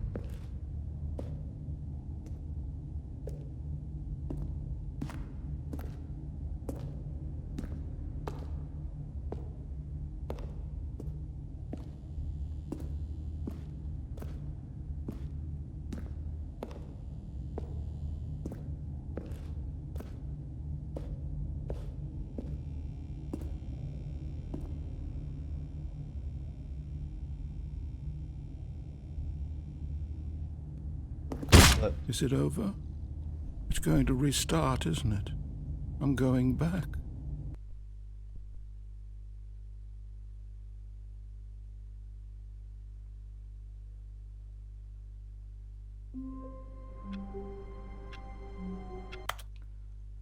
I'm going to pause for a couple seconds.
Stanley decided to go to the meeting room to check on his co-workers. He never functioned well by himself and constantly needed support and guidance from others, so the thought of total solitude was terrifying to him. When Stanley came to a set of two open doors, this was not the correct way to the meeting room, and Stanley knew it perfectly well. Perhaps he wanted to stop by the employee lounge first, just to admire it. Stanley felt lightheaded, butterflies in his stomach, but eager to get back to business, Stanley took the first open door on his left. Charge forward. Stanley was so bad at following directions, it's incredible he wasn't fired years ago. Oh, well, look who's got cold feet. Sorry to break it to you, Stanley, but that lift isn't coming back. Either get comfortable right here on this platform, or test your luck by jumping to the floor below. You know what? Looking at it now, it's not that far to the bottom floor. I bet you can make it.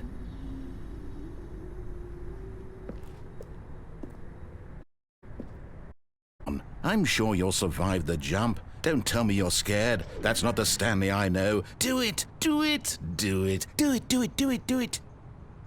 Whoops. Looks like I was wrong. How clumsy of me.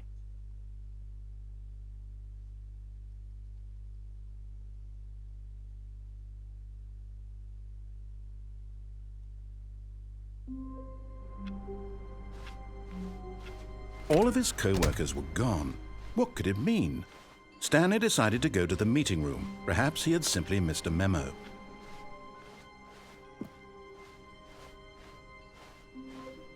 When Stanley came to a set of 2 open doors, this was not the correct way to the meeting room, and Stanley knew it perfectly well. Perhaps he wanted to stop by the employee lounge first, just to admire it. The lounge was grand, majestic, perhaps too, but eager to get back to business, Stanley took the first open door on his left and toured through the maintenance section, walked straight ahead to the opposite door, and got back on track.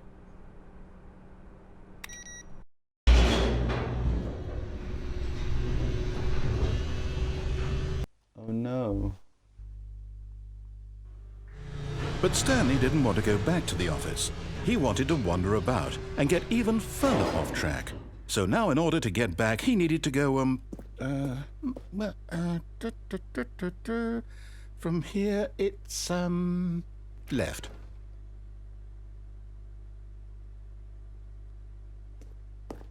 Oh, no, the right, my mistake.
No, not the right.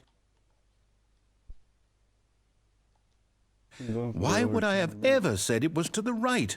What was I thinking? It's clearly... Oh dear, would you hold on for a minute, please?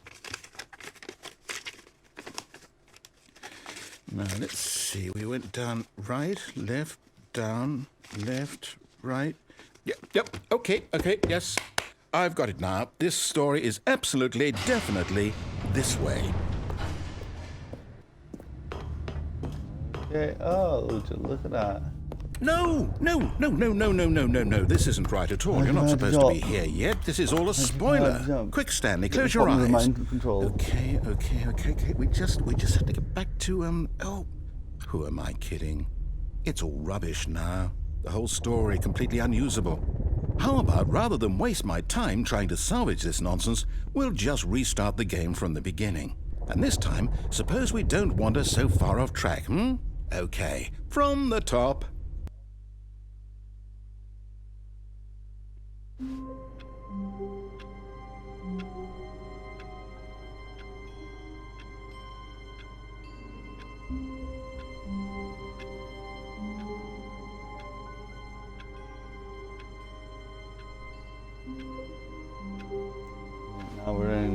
All of his co-workers were gone.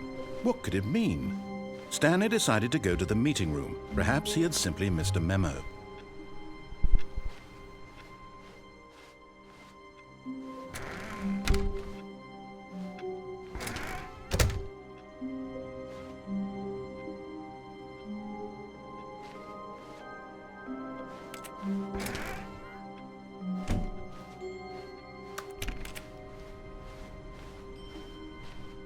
When Stanley... Wait, what? No, I restarted. I swear, I definitely restarted the game over, completely fresh. Everything should be... Oh, did something change? Stanley, Did you change anything when we were back in that room with all the monitors? Did you move the story somewhere or... Hold on. Why am I asking you? I'm the one who wrote the story. It was right here just a minute ago. I know for sure that it's here somewhere. Okay, then. It's an adventure. Come, Stanley. Let's find the story. Let's see. Let's find the story. Oh.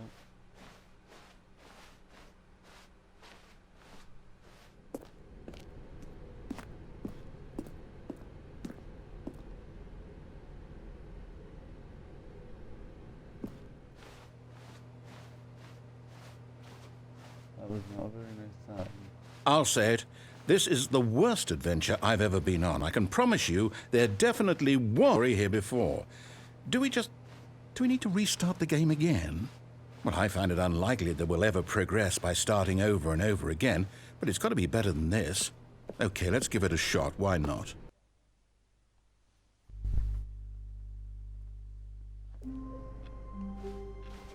All of his co-workers were gone. What could it mean?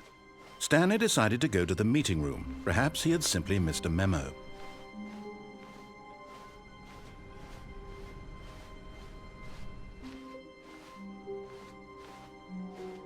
Okay, yep, it's worse. I might be remembering this wrong. It's possible the story is back where we just came from. Why don't we go back the other direction and see if we missed anything? Okay.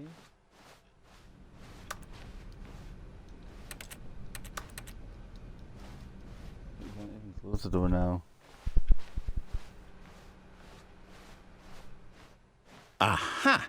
I knew we'd miss something. The story. Here it comes. No, wait, never mind. Not the story. Okay, let's head back the other way and retrace our steps.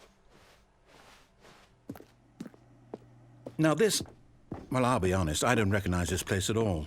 Is this the story? I don't think so. I can't quite recall, but I believe my story took place in an office building. Is that correct? Do you remember, Stanley? Well, do you know what? Since I've completely forgotten what we were supposed to be doing, how about this? You win! Congratulations! I know you put in a lot of hard work, and it really paid off, so good job. Oh, no. No, I don't feel right about this at all. We both know you didn't put in any actual work for that win. Some people win fair and square, and this was not one of those situations.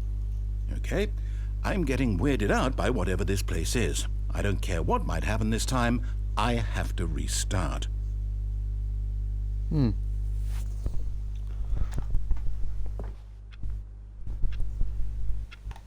All right, I've got a solution. This time, to make sure we don't get lost, I've employed the help of the Stanley Parable Adventure Line.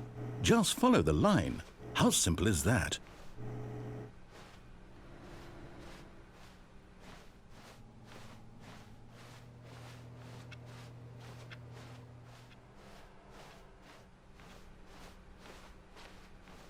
No, I'm down. We're leaving it up to the line from now on.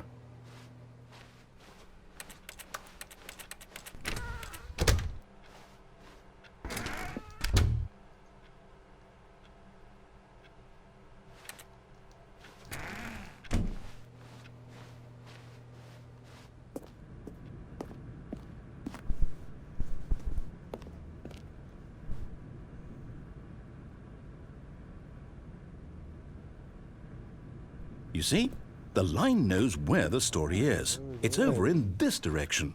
Onward, Stanley, to destiny. Though, here's a thought. Wouldn't wherever we end up be our destination, even if there's no story there? Or to put it another way, is the story of no destination still a story? Simply by the act of moving forward, are we implying a journey such that a destination inevitably conjured into being via the very manifestation of the nature of life itself? Okay, Stanley, I need to follow this train of thought for a minute. Just stick with me. Now, we can both agree that the nature of existence is in fact a byproduct of one's subjective experience of that existence, right? Okay, now if my experience of your existence rests inside of your subjective experience of this office, is this office in fact the skeleton of my own relative experiential mental subjective construct? Whoa. Hang on. That got a bit weird back there. Well, I'd like to apologize. Not sure where I was going with all that. You know what? I think what we need right now is a bit of music to lighten the mood.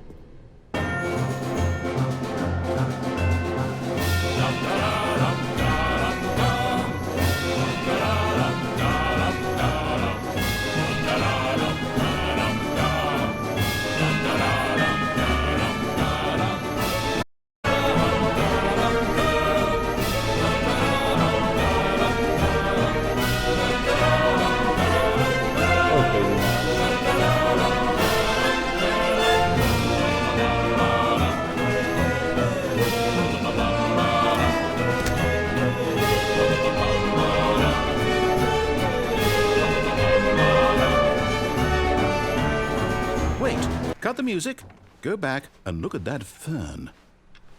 Wait, what? We're back at the office? No.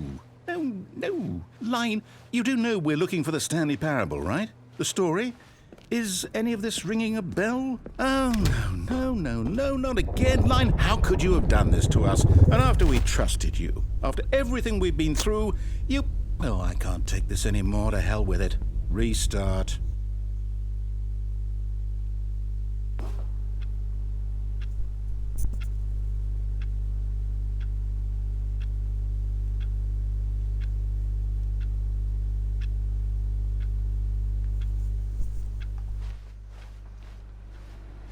You know what, Stanley? I say forget the adventure line. What's it ever done for us? We're intelligent people, right? Why can't we make up our own story? Something exciting, daring, mysterious. Ooh, this all sounds perfectly doable. Why don't we simply start wandering in, well, I don't know. How about this direction? Now, yes, this is exciting. Just me and Stanley forging a new path, a new story. Well, it could be anything. What do you want our story to be? Go wild. Use your imagination. Whatever it might be, Stanley, I'm ready for it. Oh, no, not you again. Stanley, I'd also like to veto the line from having any role in our awesome new story. No lines or monitor rooms. Just don't acknowledge it, and we should be fine. Okay.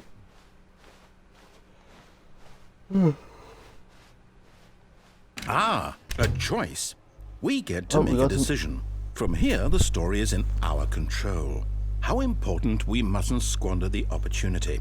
In fact, I believe I need a minute to think here. Just walk in circles for a minute. Okay, so I know that each door has to lead somewhere, which means that somewhere at the place where we're trying to go, there must be a reverse door that leads here. And that in turn means that our destination corresponds with the counter-inverted reverse door's origin. So starting from the right, let us ask, will taking the right door lead us to where we're going? And since the answer is clearly yes, then by all accounts, the door on the right is the correct one. Another victory for logic. Come, Stanley, our destiny awaits. And... Oh, hold up, what's this? The confusion ending. You're telling me that's what this is? It's all one giant ending? And we're supposed to restart the game, what, eight times? That's really how all this goes? It's all determined? So now, according to the schedule, I restart again. Then what? Am I just supposed to forget? Well, what if I don't want to forget? My mind goes blank simply because it's written here on this thing, wall. Well, who consulted me? Why don't I get to decide? Why don't I get a say in all of this? Is it really? No, it can't be. I don't want it to be. I don't want the game to keep restarting. I don't want to forget what's going on. I don't want to be trapped like this. I won't restart the game. I won't do it. I won't do it. I won't do it. And the timer stopped? Does that mean, did we do it? Did we break the cycle?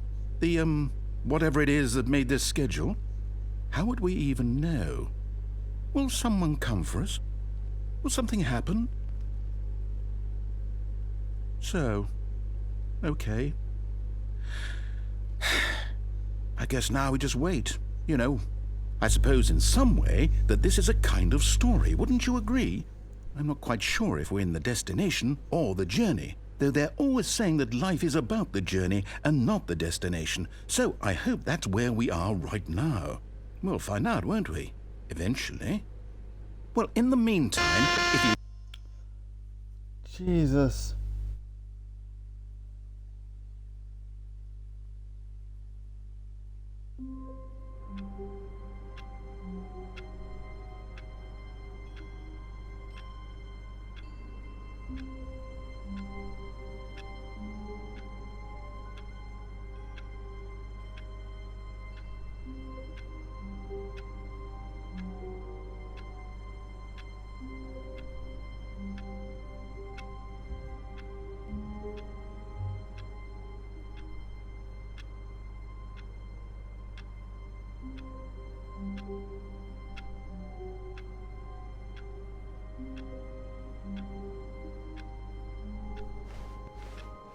All of his co-workers were gone.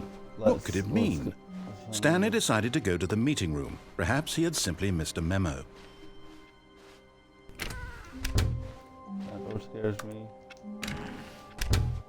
Oh, and I guess this is where Stanley felt he needed to be right now, in this little hallway. Here, with no distractions, to study room 417. Not to actually enter it. No. That would be far too forward.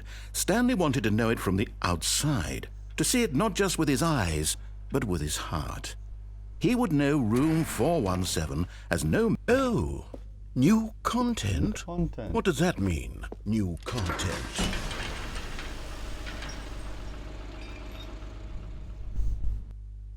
Time for some new content.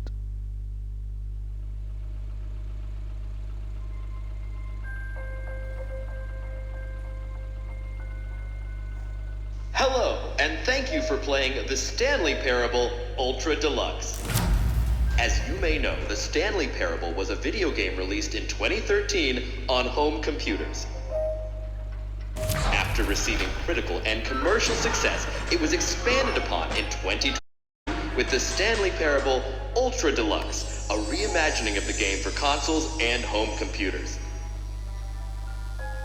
The Stanley Parable Ultra Deluxe features exciting new content that broadens and expands the world of The Stanley Parable, delighting audiences the world over. Please, step inside and see what thrilling new adventures await in The Stanley Parable Ultra Deluxe. Oh, well, this sounds delightful. I'm very excited to see the thrilling new Ultra Deluxe content. Okay, so far it's an elevator. Nothing special yet, but I'm sure it's just the beginning of a mesmerizing adventure.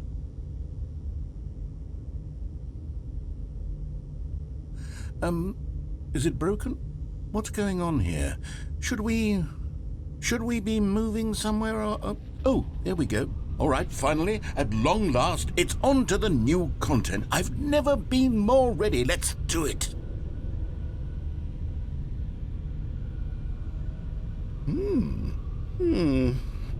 I have to say, initial impressions of Stanley Parable Ultra Deluxe, mostly tedious.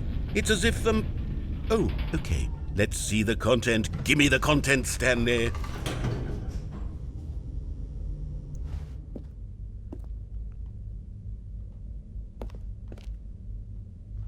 Right here is what I'm gonna do. All right, let's see. It's the jump circle. Just needed to waste one. Just needed to use one jump. I can't wait to tell this story to my co-workers, Stanley thought. How amusing they'll find it. Oh, won't we all just laugh and laugh at the time I thought everyone had gone missing?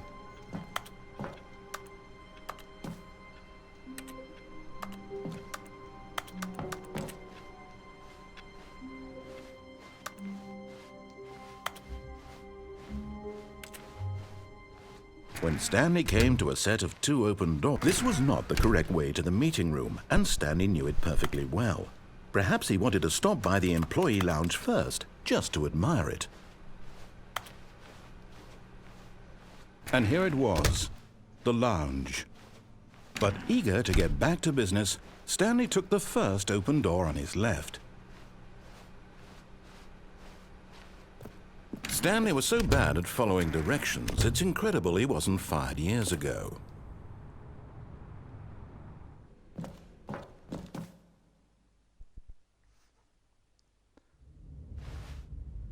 Oh no, I vented.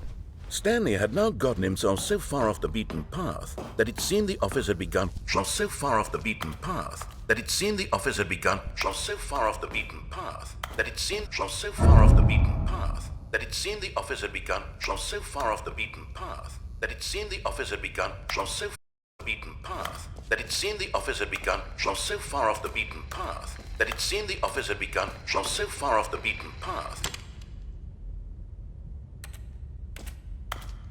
You didn't think I was actually just a recording, did you? What a silly and trite explanation that would be. All the back and forth between you and me, all the absurd adventures we've been through, and it all turns out I'm just a tape recording? It was all just in Stanley's head. I bet that's the kind of twist you think is revelatory. I bet each and every time you watch a movie where it turns out all to be in the main character's imagination, you must absolutely bolt off the couch at the phenomenal and intricate storytelling. It must be so simple to be you. Life being an unending waterfall of surprises and delights. How much more exciting you must find the world than the rest of us do. Now I've become sad. Look what you've done to me. This is all your fault.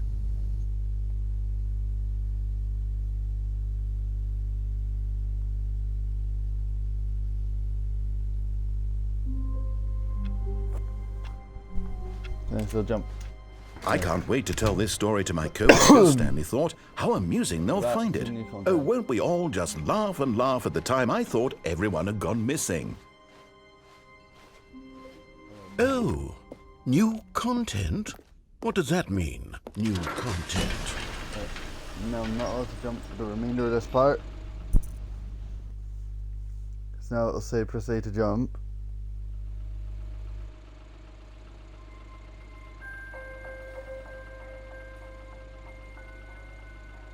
Hello, and thank you for playing The Stanley Parable Ultra. As you may know, The Stanley Parable was a video game released in 2013 on home computers. After receiving critical and commercial success, it was expanded upon in 2022 with The Stanley Parable Ultra Deluxe, a reimagining of the game for consoles and home computers. The Stanley Parable Ultra Deluxe features exciting new content that broadens and expands the world of the Stanley Parable, delighting audiences the world over. Please, step inside and see what thrilling new adventures await in Deluxe. Oh, well, this sounds delightful. I'm very excited to see the thrilling new Ultra Deluxe content. Okay, so far it's an elevator. Nothing special yet, but I'm sure it's just the beginning of a mesmerizing adventure.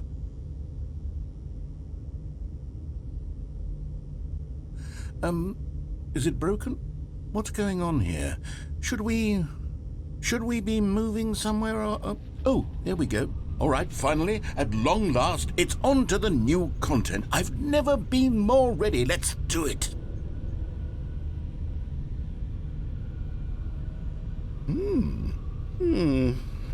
I have to say, initial impressions of Stanley Parable Ultra Deluxe, mostly tedious.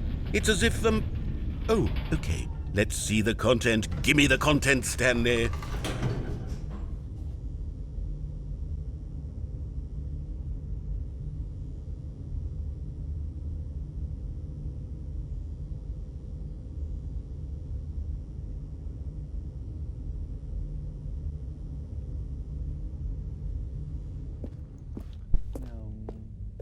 All right.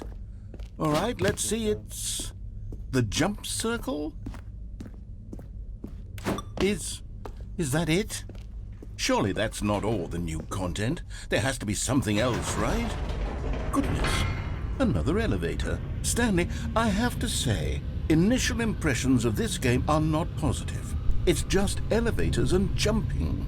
Is this what passes for exciting new content? If this is new content, then I could just read you the whole dictionary. There's 20 hours of new content right there. Hell, I could count to 30 trillion. You could put that on the box. The Stanley Parable Ultra Deluxe, now with over 1,000 hours of new content. And oh, wait. There's more. Very good. Yes. I knew there had to be something else. Let's see it. I'm ready for whatever it is.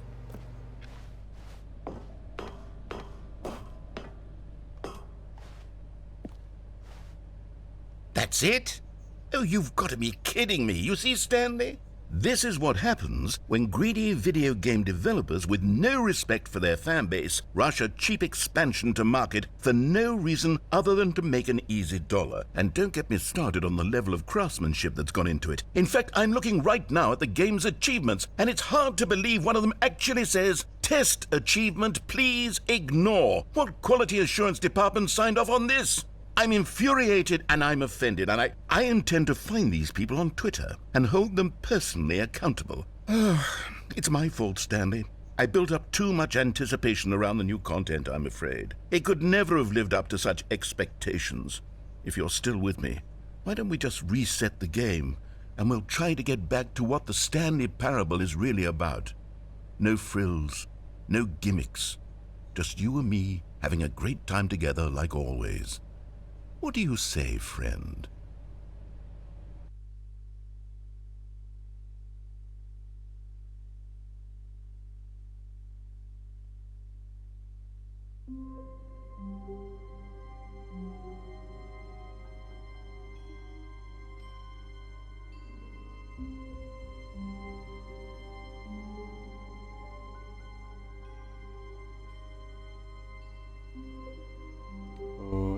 Different.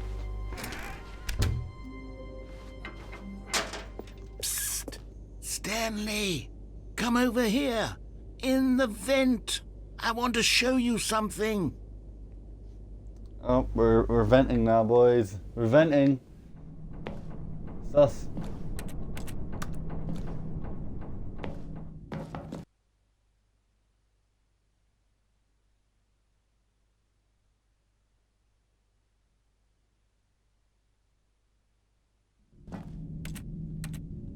Okay, you remember how cheap and unsatisfying the new Ultra Deluxe content turned out to be? Well, it got me thinking about the past, and how much better the Stanley Parable used to be. So I made something special and tucked it away here where the game's developers won't find just our little secret. Take a look. I call it the Memory Zone, storing all my favorite memories so I can relive the peak experiences of my life whenever I want. Experiences like the launch of the Stanley Parable on PC.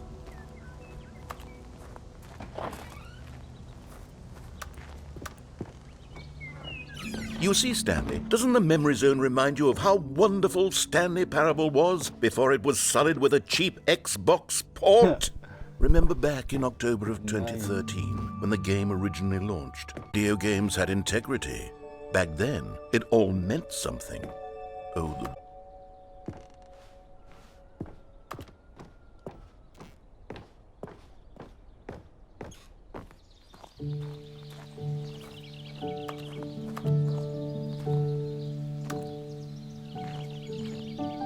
Je suis dans la Memory Zone, seul sur la pédale, et je n'attends. And over here is where I keep reviews of the Stanley Parable. Like this Triumph of Games Journalism, 10 out of 10 from Destructoid.com. James Stephanie Sterling writes, and I quote, "Where so many games that aspire to be more than games end up less than any form of art, Stanley Parable strives and then succeeds to be every game ever created." Did you hear that, Stanley? every game ever created. That's how grand and all-encompassing the original Stanley Parable was. It was literally every game ever created. It was Skyrim, it was Persona 3, it was all of them, and now it's nothing. It's no games at all. It isn't even the Stanley Parable anymore. It's just a husk now, a lifeless husk with an hour of new elevator content. An hour of new elevator content?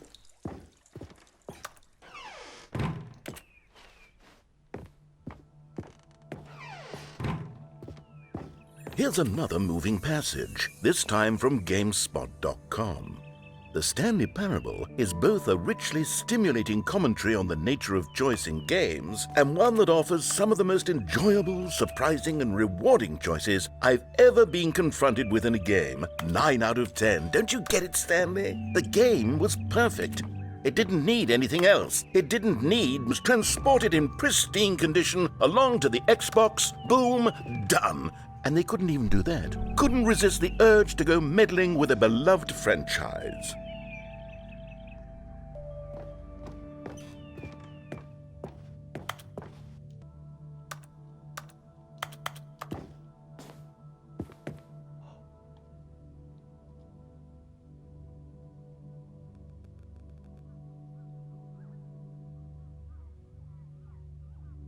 Oh.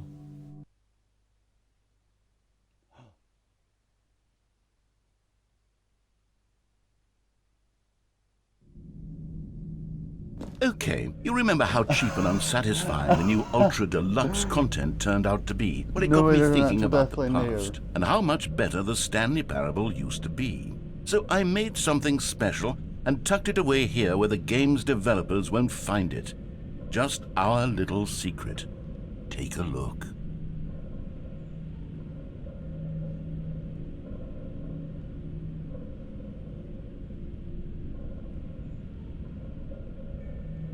Right, I think I'm gonna leave it here for now. Thank you so much for joining the stream. Next stream I'll probably do more Cyberpunk. Oh, it depends on where I'm streaming from. If it's from my laptop, then something classic. If it's from here, then it'll probably be like Cyberpunk, maybe a bit of Stanley, or maybe something else, maybe a bit of Skate. But until then, thanks for watching.